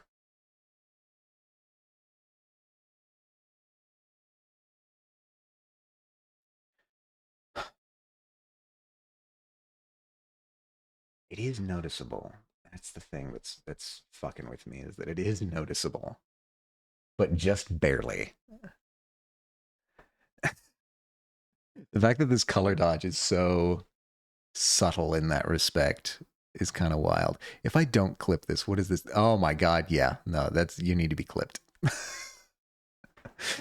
Maybe if I Eh, eh, that's not right. Let's trying to keep this subtle. So let's call it that, I think. I think that's about as far as I'd be willing to push that.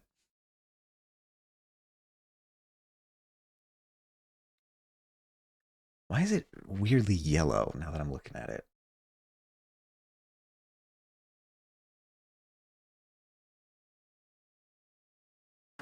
All right.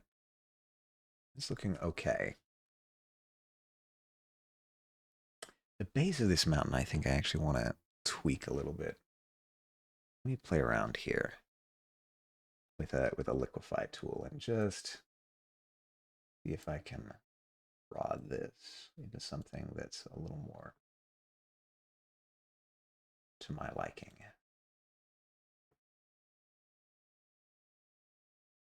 Just messing with these shapes.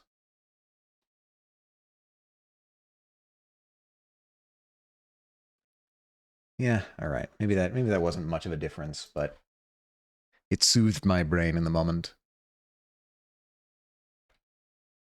Okay. Let's see.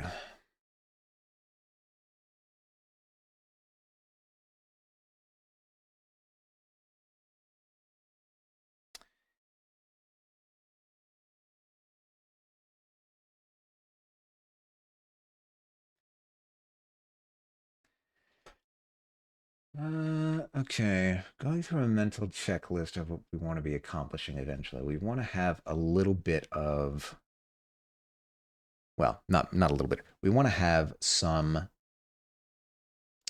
buildings and tech inside the crevice that's sort of poking out.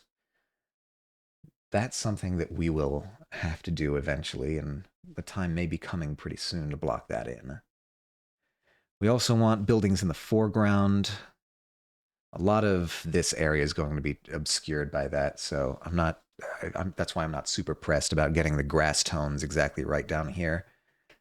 And then maybe I'll try and push the grass color a little bit more on the far mountain eventually. But for now, I think, oh, and the clouds. We're eventually going to need to deal with the clouds.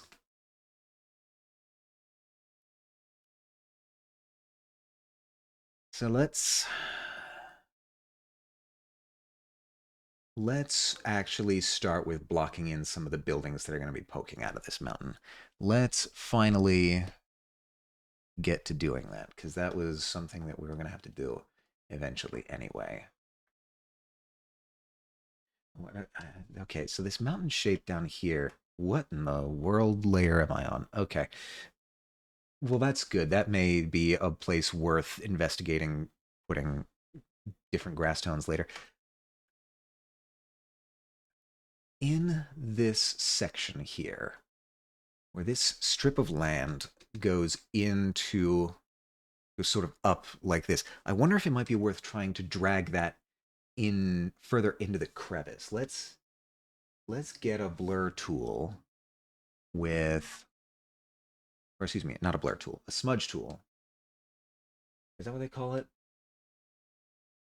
They call it a blend tool. Fine. Uh, is this the right layer? It may be. Yeah. I'm just gonna try pushing that in a little bit to make that sort of look as though it's going in.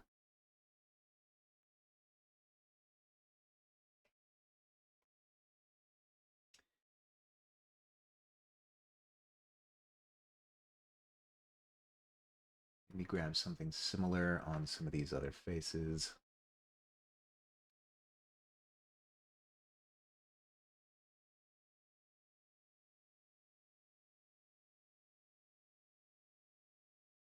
And just sort of pull that in to make it a bit of a softer fall off. Yeah.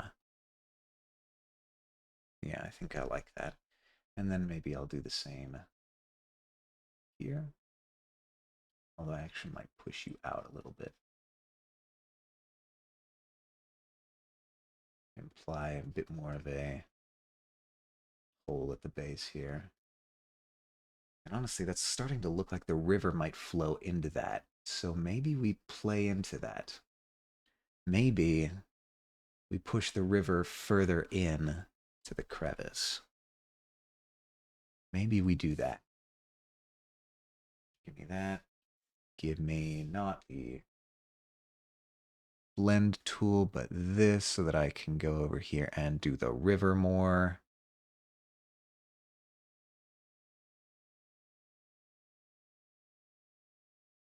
And just push you in.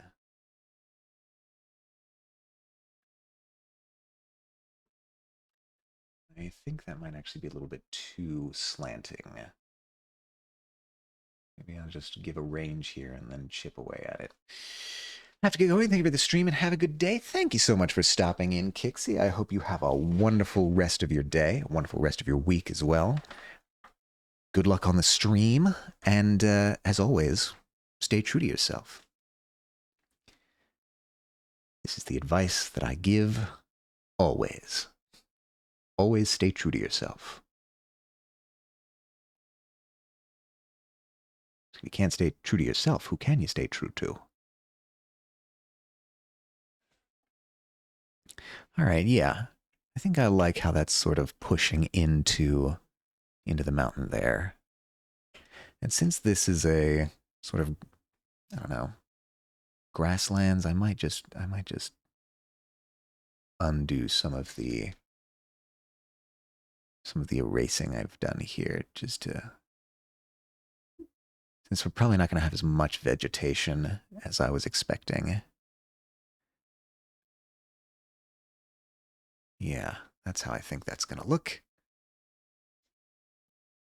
Thank you. Of course, of course. Have a great day, Kixie. Why are you not erasing? There you go.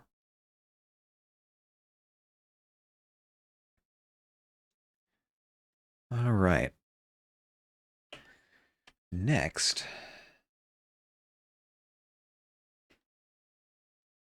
too zoomed in. Next, we've got this mountain face as we like it here. So let's get those buildings blocked in.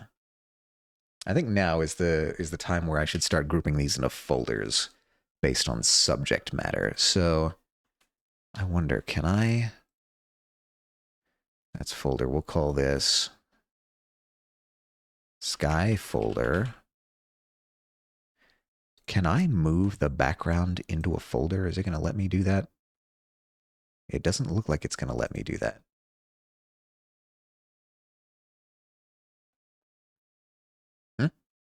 What changed? Something changed. Oh, yeah, Sky Gradient. You need to be not in the folder. That's fine. I can keep you guys there. Mountains. I'll even include the river in that. I don't know why I keep doing. All right. Mountains all the way up to the river will go in this folder, which, nope, that's not good, apparently. They don't like that. Oh, because this folder's clipped. All right. For some reason, that folder was clipped. All right, we'll call this the ground folder. It's not just the mountain, it's all of the ground and ground associated things like rivers. And then we'll have, I think, a building folder. Building folder. And yes, I do apparently instinctively capitalize folder. Don't worry about it. All right, now this is probably where our thing is going to go. So let's make a new layer here. Select this color.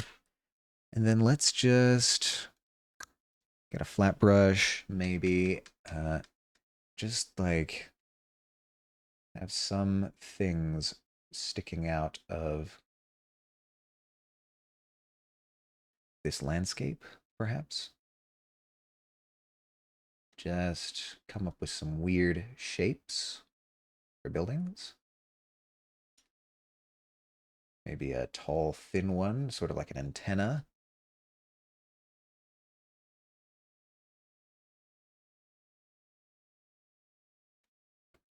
Also got to keep in mind how this looks back here as well. From a distance. And maybe I'll add some...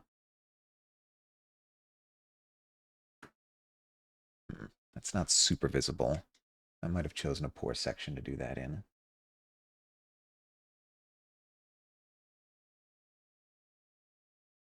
Something like that, maybe.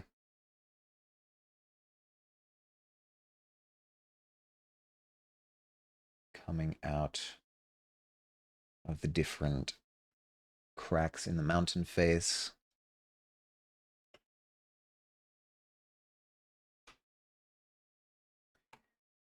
You might, I want you to be bigger.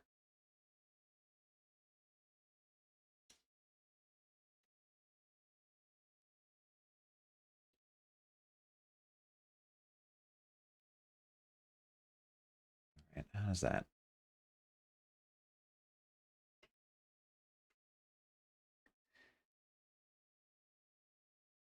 All right. I think having, some things there as the silhouette breaking up, that's going to be good.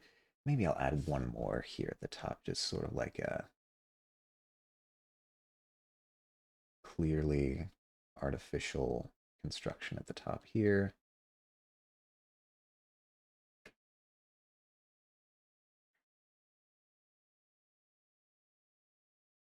And then let's just get a little fun with it. Let's go and just add some little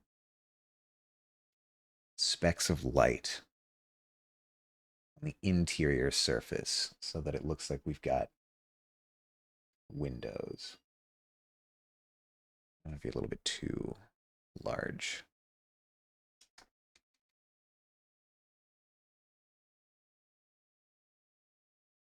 You might be a little bit too soft currently.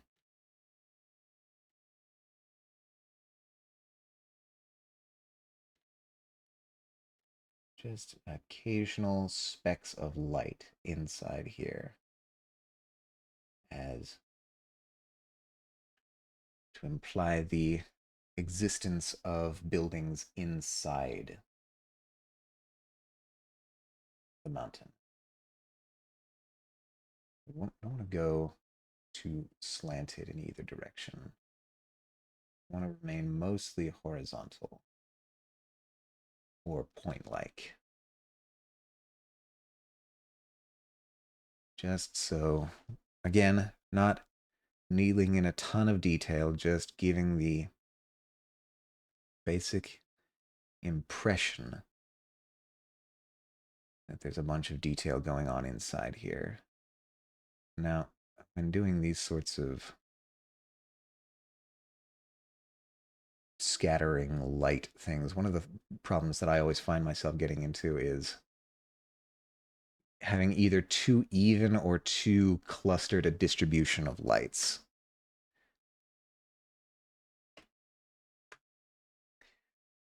Maybe this isn't the strategy for this. Maybe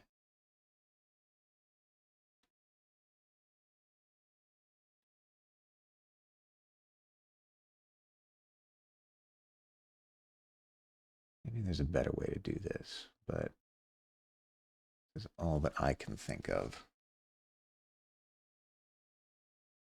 No, no, I don't like that.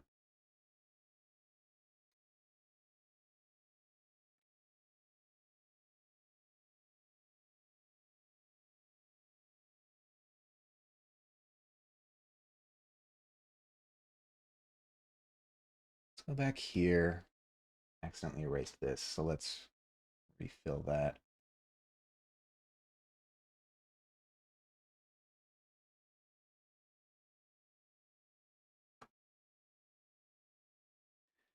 Hmm. Maybe the silhouette is all I need for right now, but maybe there's a better way to do that sort of light window application, because I feel like at this distance they're going to be very small. Maybe just like a spattering of some kind. A spray. What do you look like? You might be. Hmm. Actually, you might be sort of what I'm looking for. Maybe if I bring down the density.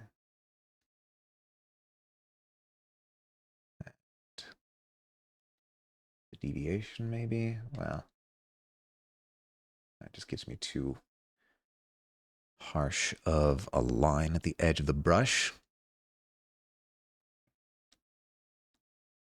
What is that? Oh, that's just so long as I'm holding it down. Yeah, yeah, yeah. That could be. One. All right, yeah, that's about as undense as I can get. That would just change the flow. That's not what I'm looking for. All right, maybe if I brush shape, no, brush tip, I angle this.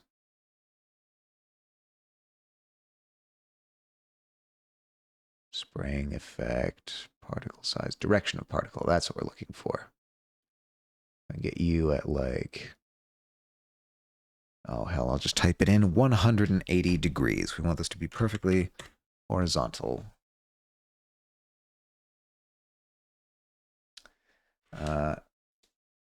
First of all, let me get rid of this.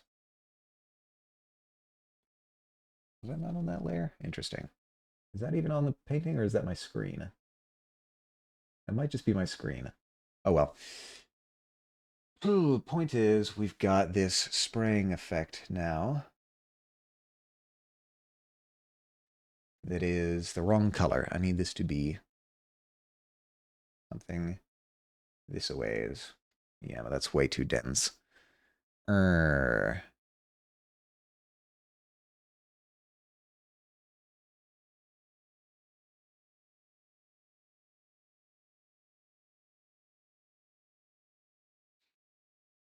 I need it to be like less than one. Can I have negative numbers here? No, you do not accept negative values. So what about zero? You accept zero? Kind of.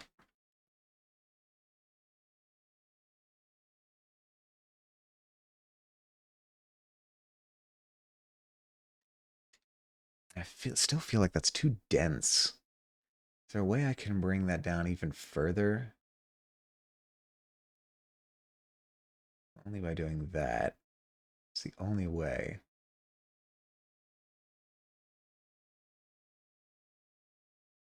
Could I take that and then just like cut off parts of it? Oh, duh. Can't do that. Because it's all on the same layer. Why am I making this on the same layer? I don't have to do that. I can make a new layer.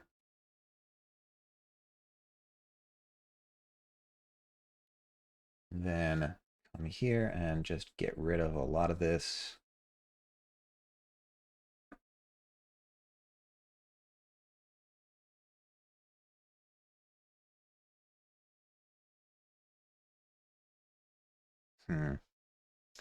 I don't think that's the solution. Maybe I'll come back to that. Maybe I'll come back to that later after I have a clearer idea of what I want to do there. All right. What I'm also noticing is I think by having this so tall, I'm actually sort of unintentionally shrinking the size of the mountain in the viewer's perspective. So let's just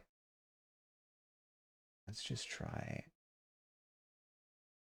No, Let's try doing it by hand.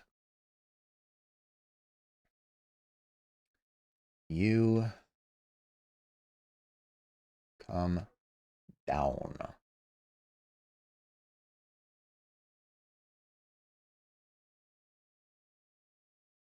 And in. I still want to keep you pretty thin, I think. And then I might do the same for most of this. Just bring the scale down, because that then makes the mountain seem bigger in comparison. Just like so.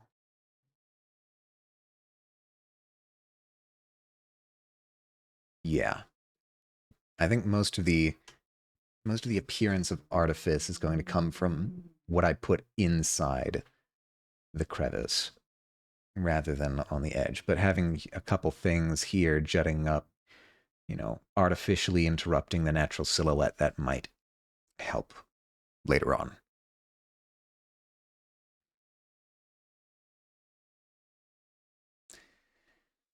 What I now want to do is maybe it's time to start working on the clouds. Maybe that's what we do next. Let's do some cloud stuff. I'll just put this as, I don't know, maybe Crev. How do you spell crevice? Crevice? Buildings?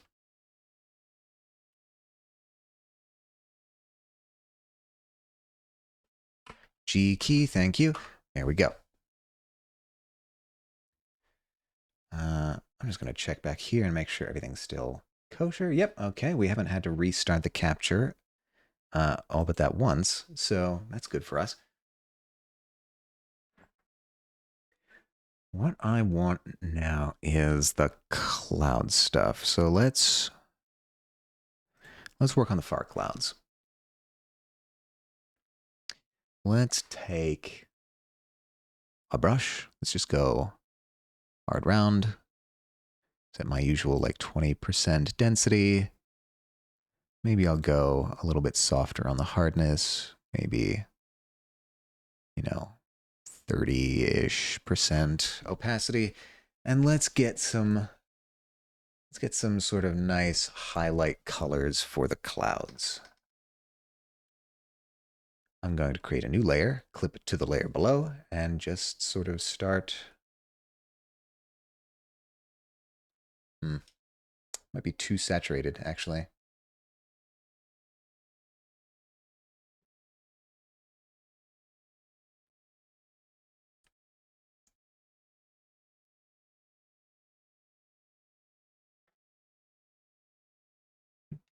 No. If I've learned anything from doing this, it's not to do this by eye. It's by color dodge. Let's see.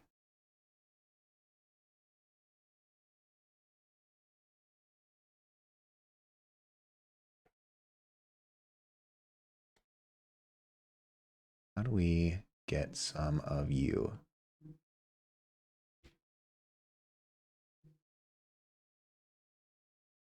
Yeah, I think that's what we're doing here. I think that's what we're doing. Just sort of blocking in a bunch of circular shapes.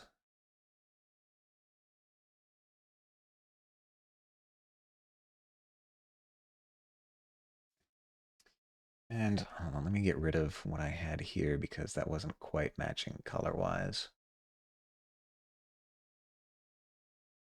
And we can take it from there. See, color dodge is weird because you want to go super bright with the color that you're using, but oftentimes that's not what you actually need to do. You need to take something that's relatively dark, use that.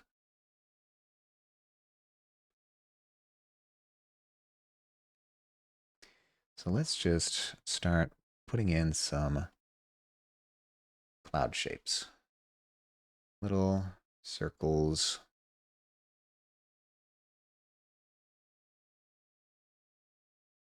that we can then later... Well, actually, let's start with large circles. Let's get the big structures here.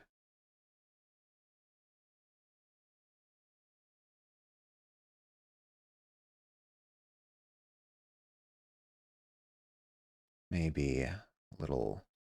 Did I have it? Actually, hold on. Going into the sketch, did I have anything here? I did have something here. I've got all kinds of information here that I wasn't using. All right. Let's start again. Let's actually use the sketch layer that I spent all that time laboring over, and let's actually use it.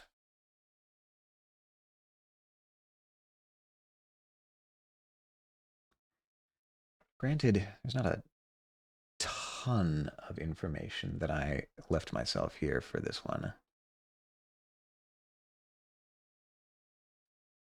So maybe that was a useless thing to bring up. Whatever. The sketch I'm going to bring down even further. I barely want to be able to see the sketch.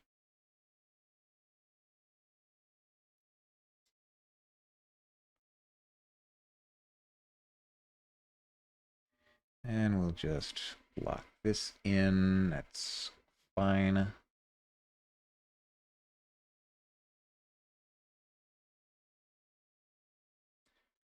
Do I want any big shapes? I do want a big shape. Of course I want a big shape. Let's go something kind of this-a-ways. Get some edges like that.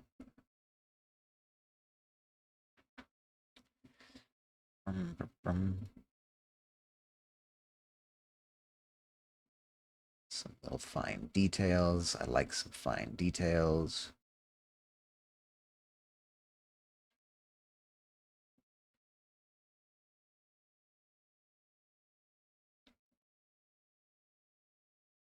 And this is sort of the Zen part of of this, is that you're just sort of painting shapes that kind of look neat. Got a nice... I like using the color dodge. I'll be perfectly honest.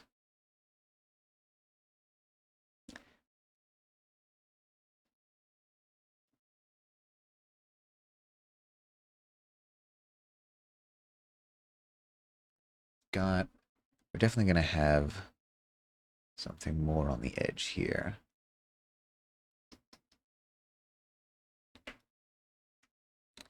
Get closer in.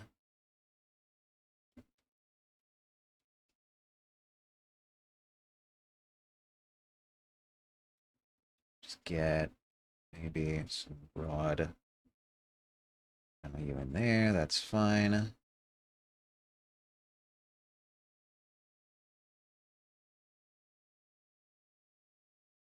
Maybe...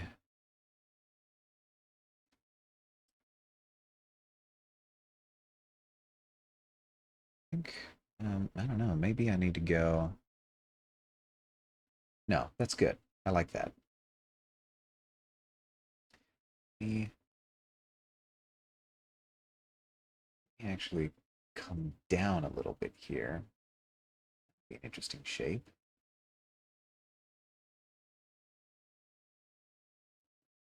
Get some of the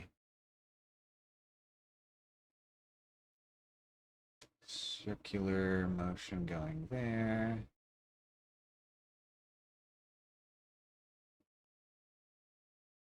Some highlights. Yeah.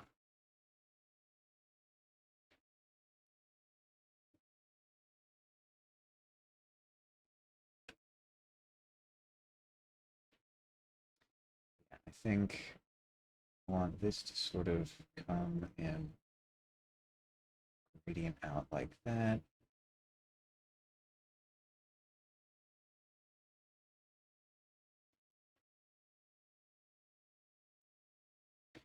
And then maybe I'll have one other big shape this one. I want to leave a little bit for the shadow section here.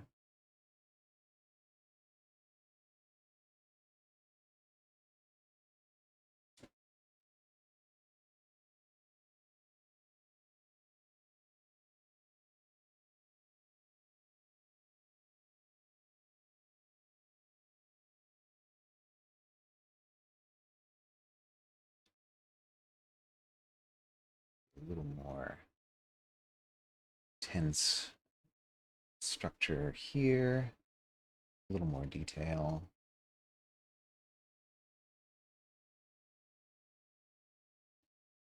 Right. Now what I think I'll do is, I wonder if I get to do this. I've seen this in a couple cloud paintings where you just go and line the back edge with a highlight just to make it look pretty.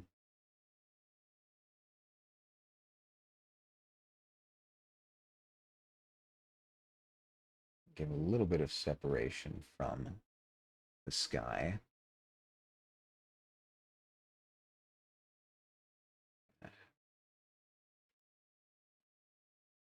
Bit along the edge here. Like so.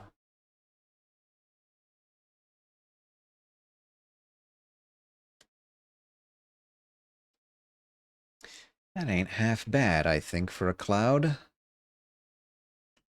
Now, what we can do to vary up a little bit of the shape, we can take a smudge brush, come in and smudge up some of these transitions.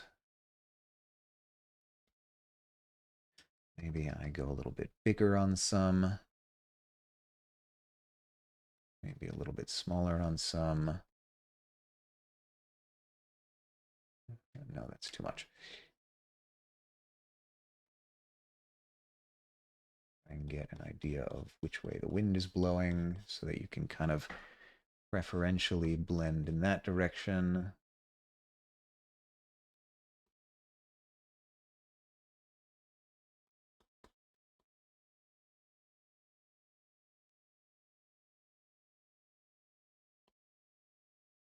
And just sort of rough up some of these edges. Not all of them. I want some of these leading edges to still be relatively hard. But some of these transition areas, I think, are worth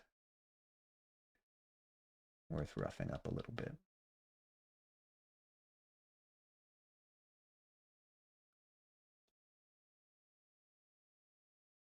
Just to create that sort of wispy look.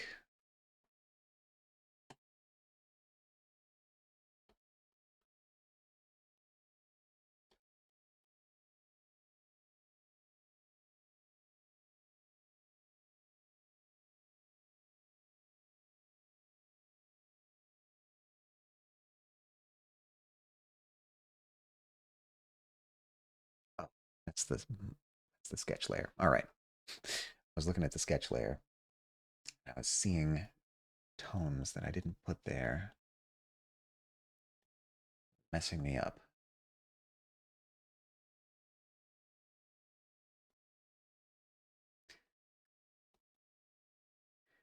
Really this, I'm liking more where the light and the dark contrast to put these little wisps.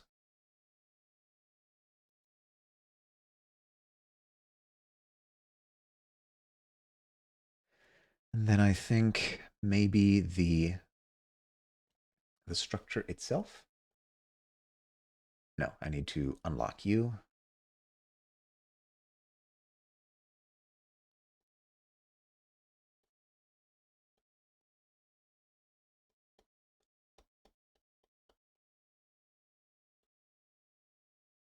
Letting wind carry some of this away.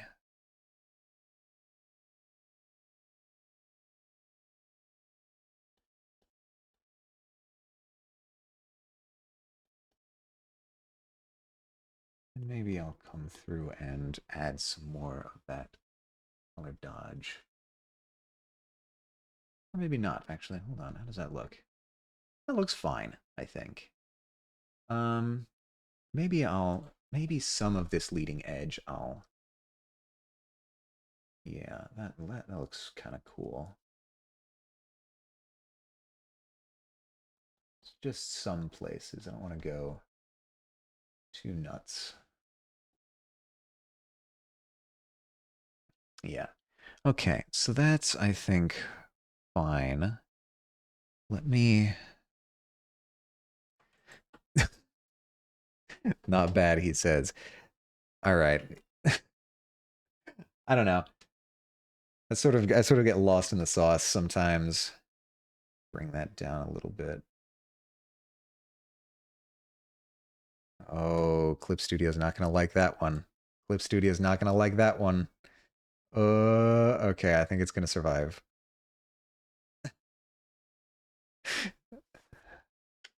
It's just poking at your comment. No, I get it. I get it. I'm reading what you're saying. Lord, don't worry about it.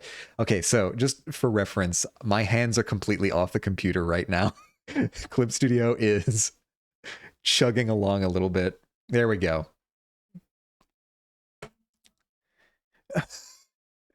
So I don't, you know what? Thinking about it now, let me save. Okay, so that's saved. Thinking about it now, um, the the problem of Clip Studio is that it's just not terribly well optimized, from what I hear.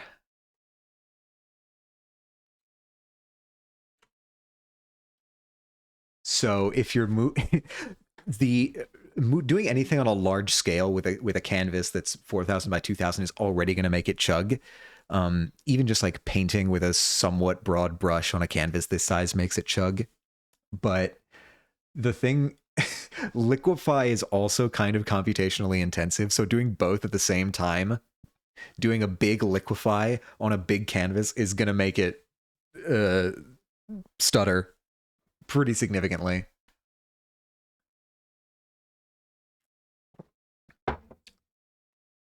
So, I guess the next thing is the next cloud. I guess, well, here first, let's double check our values. The values are looking fine for now. I almost wonder if that's a little bit too bright, but in context, I kind of like it. I don't know. Maybe we're probably going to adjust the sky colors a little bit later on anyway. Um, so that's not the worst thing. I guess let's just continue with what we have here on this other cloud.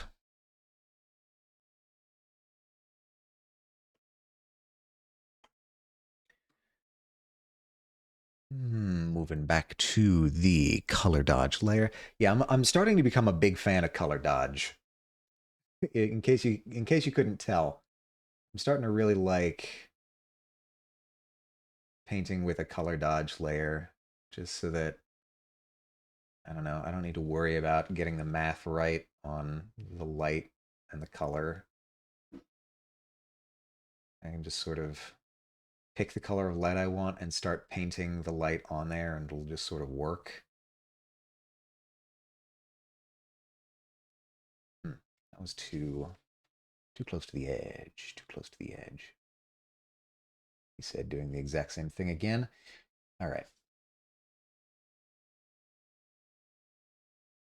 Let's try being a bit more selective. Coming down like that. That's cool. I think it's a fairly big lobe of cloud right here, so I think we might let you do something kind of like that. Come down. Also got the edge here. Shouldn't neglect that.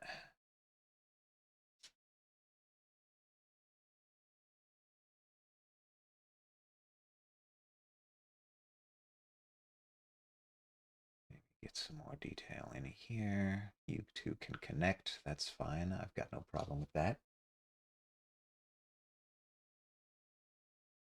You fine. You are going to be sort of dragged up like this. And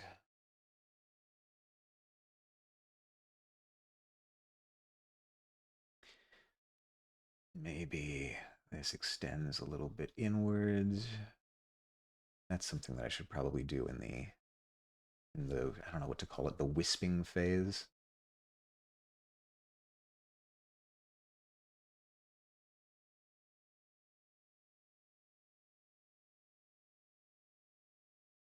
Yeah. Yeah, me and Color Dodge are going to become fast friends, I think.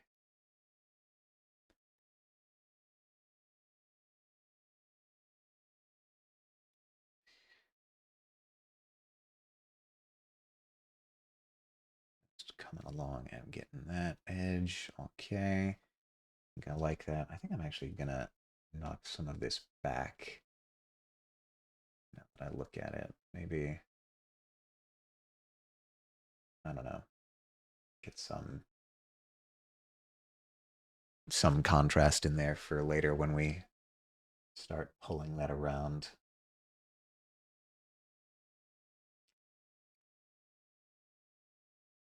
Some more details on this. This seems to be going sort of up that a ways. And maybe let's start nailing this shape down here.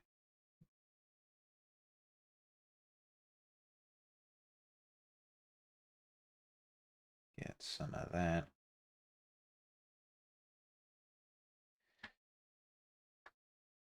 I'll start with the lower shape.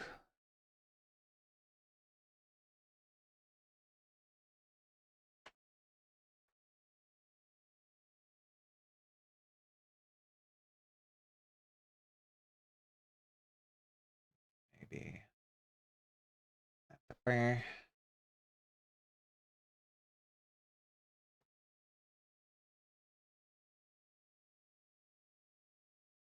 Some bright stuff here. That'll gradient nicely.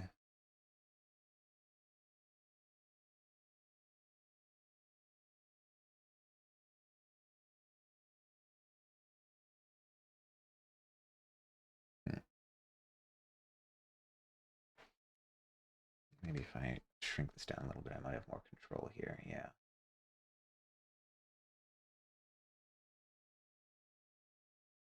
That's fine.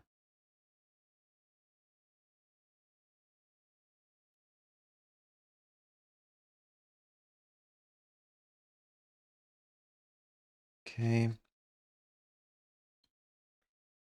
So here's the question. How much structure do I want on this lower section? This lower lobe of cloud. I'm not sure I want a ton, since it's going to be part of a larger collective of cloud. So maybe that's where I leave that. And just sort of, again, do this thing where I trace the outline.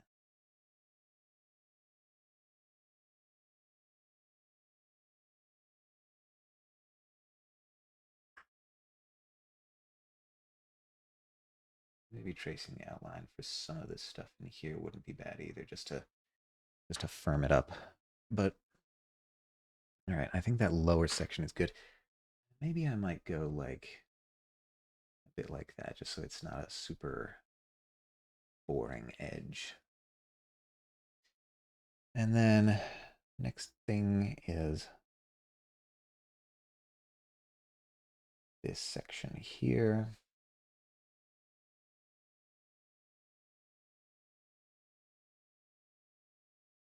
I almost wonder how much of this top surface.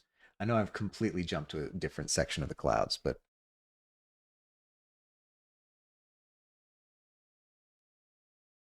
I think that might also be worth including. Yeah, yeah, I think that's not so bad. And I like that edge needs to be cleaned up though. It's interesting. The erasing always seems to be a much lower strength than the actual painting. So I'm not exactly sure what the programming reason behind that is. Anyway, back down to what I was doing.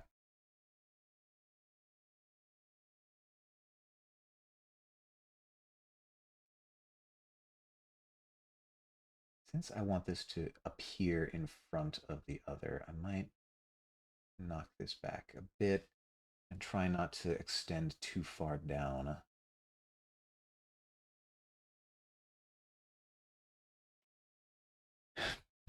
Sorry, I'm leaning forward away from the microphone when I do this.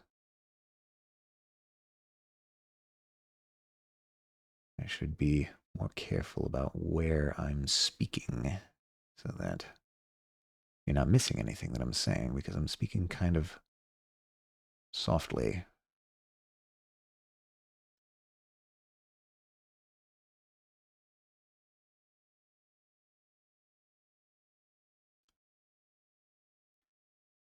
And then over here, I'm going to have a shape. Not super intense, but let's get it blocked in anyway.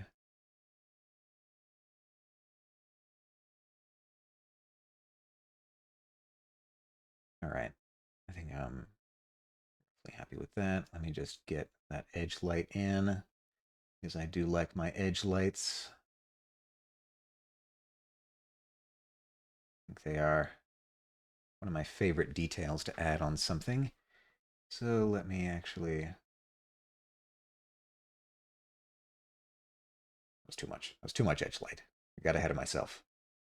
Calm down.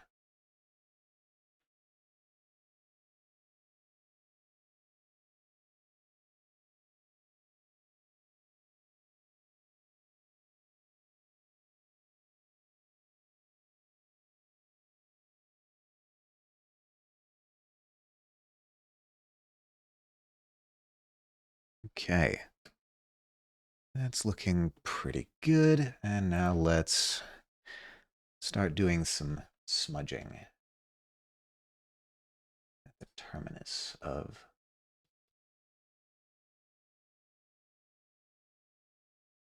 some of these lines here.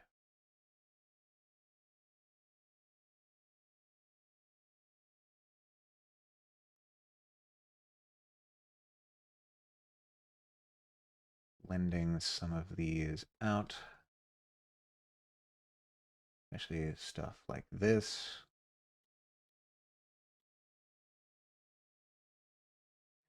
And I definitely want you to look like you've been sort of wafted upwards.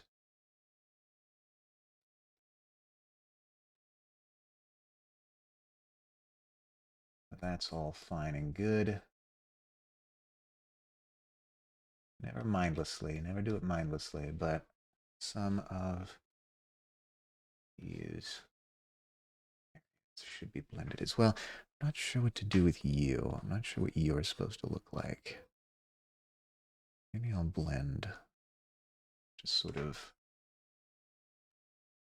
quite liberally in this area and hope that carries it. All right, and then we'll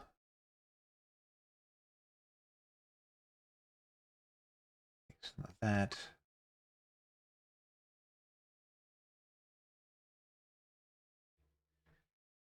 You should be sort of okay.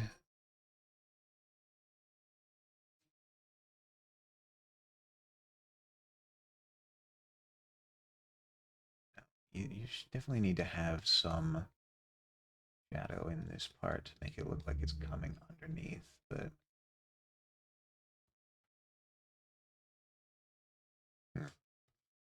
I'm not 100% sure on this. Maybe I'll try and leave the top a little more shadowy. So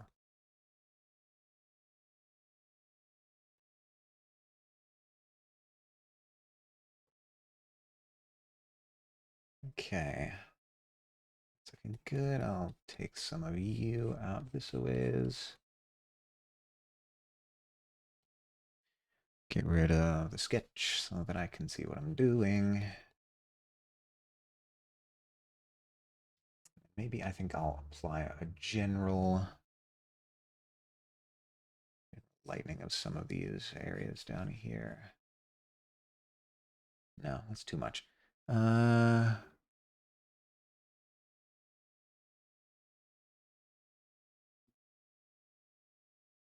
don't know. Something like that, maybe. Eh. Maybe just some of the interior sections here. View. Yeah, I think that's pretty good.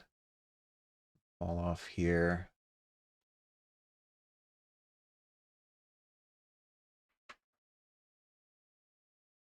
All right, and then we'll take the smudge and get some of the actual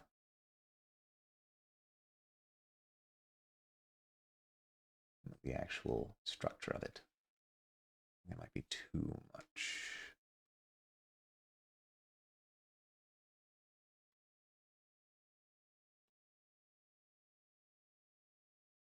Just roughing up some of these clean edges so it's not all perfectly rendered. Gives you some sort of some painterly effects there. And just the occasional thing there. All right, and then I think that works for clouds on the back layer anyway. I'm quite happy with that.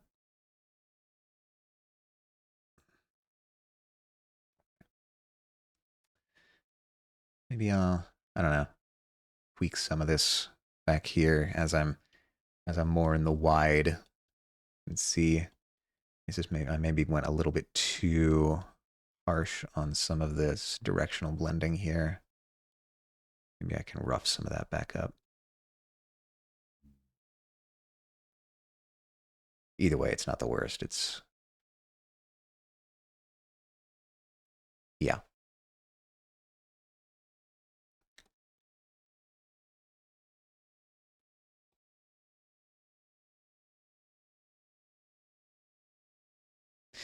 I think we're pretty set on the far clouds.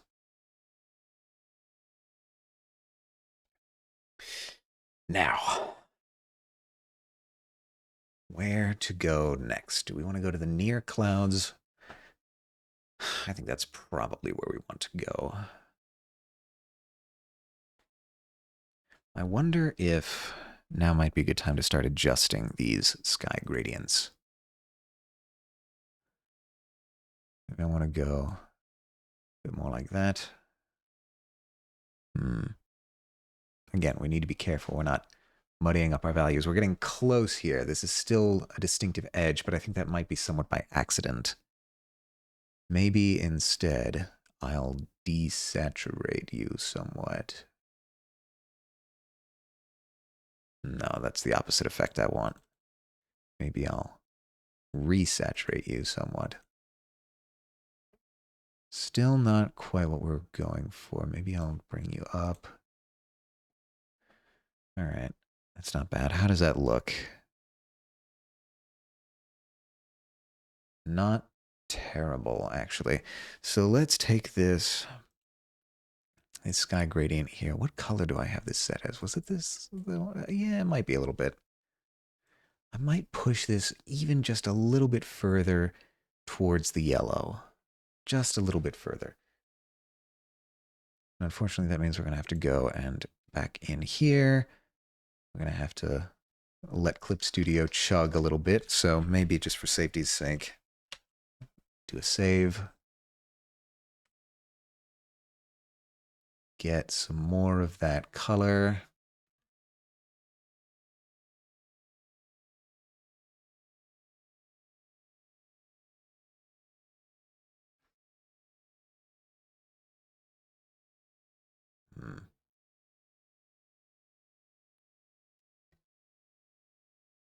Then I think that might be a little too saturated, so maybe I pull that back a smidge, just in opacity.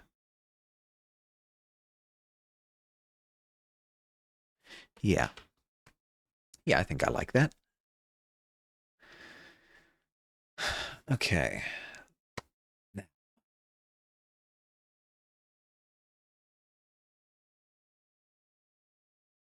I think it's safe to say that I've found a way of doing clouds that I like. It's just a matter of getting the technique in now. That's cool. That's a good progress moment for me.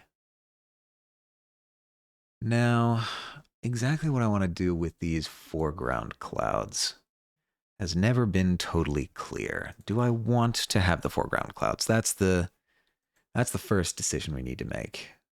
If I do, I will need to if I don't want to have the foreground clouds, I need to clean up this a little bit. Though it occurs to me, I am eventually going to have something else in the sky here. So maybe we're done with clouds now that I think about it. No, not that cloud. These clouds. I'll not delete them yet. I'll leave them there in case I want to have stuff, but I think I want to have something in the sky here later that might sort of distract visually if I have clouds there as well. So maybe this is where we end with clouds. In which case, yeah, I'm going to need to add just a little bit extra to... do you have a color history? I think you do. Yeah. I should put that there. Let's just add a little bit extra to the top of these clouds here, just so that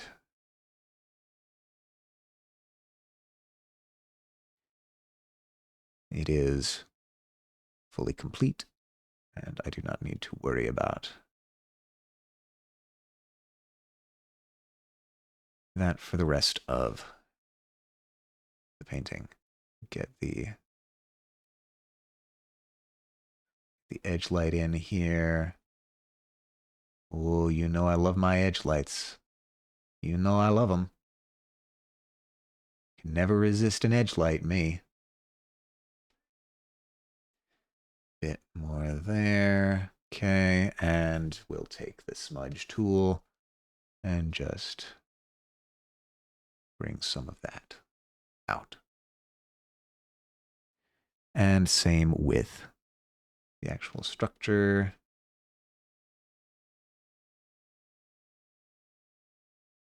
I want to go with kind of a big wisp there. That looks cool. Bring the rest of the edge light there. And who knows, maybe just for the hell of it, I'll bring some of that edge light back.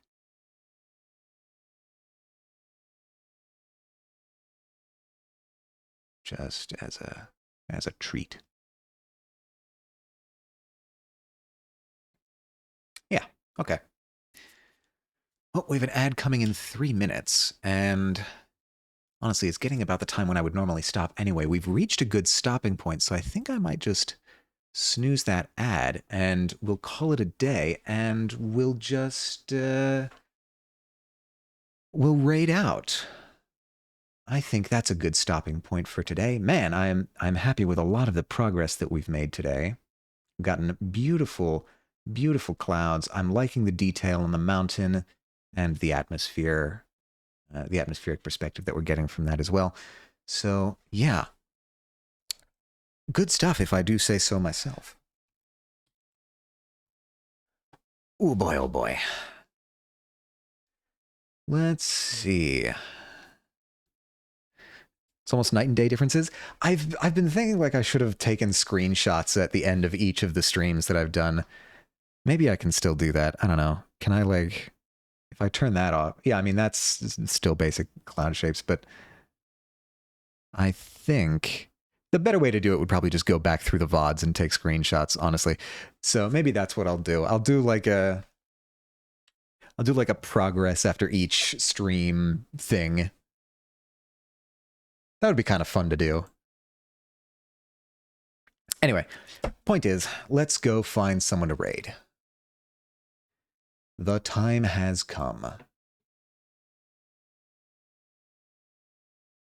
And look, we've even run out of music at the same time. Everything is happening at the point in time where I intended it to happen, obviously. Who do I have? Oh, God. Mute the tab.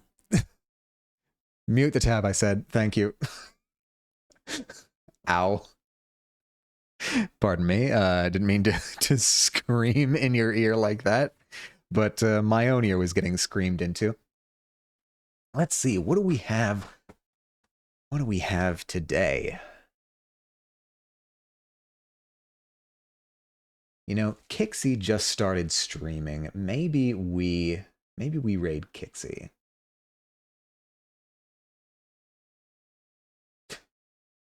Everyone else I'm looking at is in like a collab, and I don't want to interrupt. So let's, yeah, you know what? Let's go Kixie.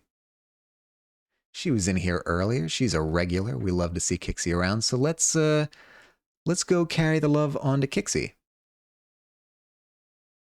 If the page will load. That's what we're looking for. Cool. All right. Let us get the raid messages out. Select whichever raid messages suits your fancy the best. I'm gonna go. You know what? I usually go for the knowledge one, but I'm gonna go for the smile one today. Let's get the raid ready for call me Kixie. And I always just have to triple check to make sure that I'm getting the not punctuation, but the capitalization right. All right. Thank you all so much for joining me for another painting stream. I think we've made some delicious progress today. We're probably going to be continuing this again next stream. Probably going to getting more into the details of the mountain face, and maybe even potentially painting some of the buildings. Heaven forfend. In any case, I hope to see you again next time. We're going to be streaming. See you on the next one. See you on the next one, Lord Link. Thank you so much for stopping by. And thank you so much for stopping by, everyone who came in.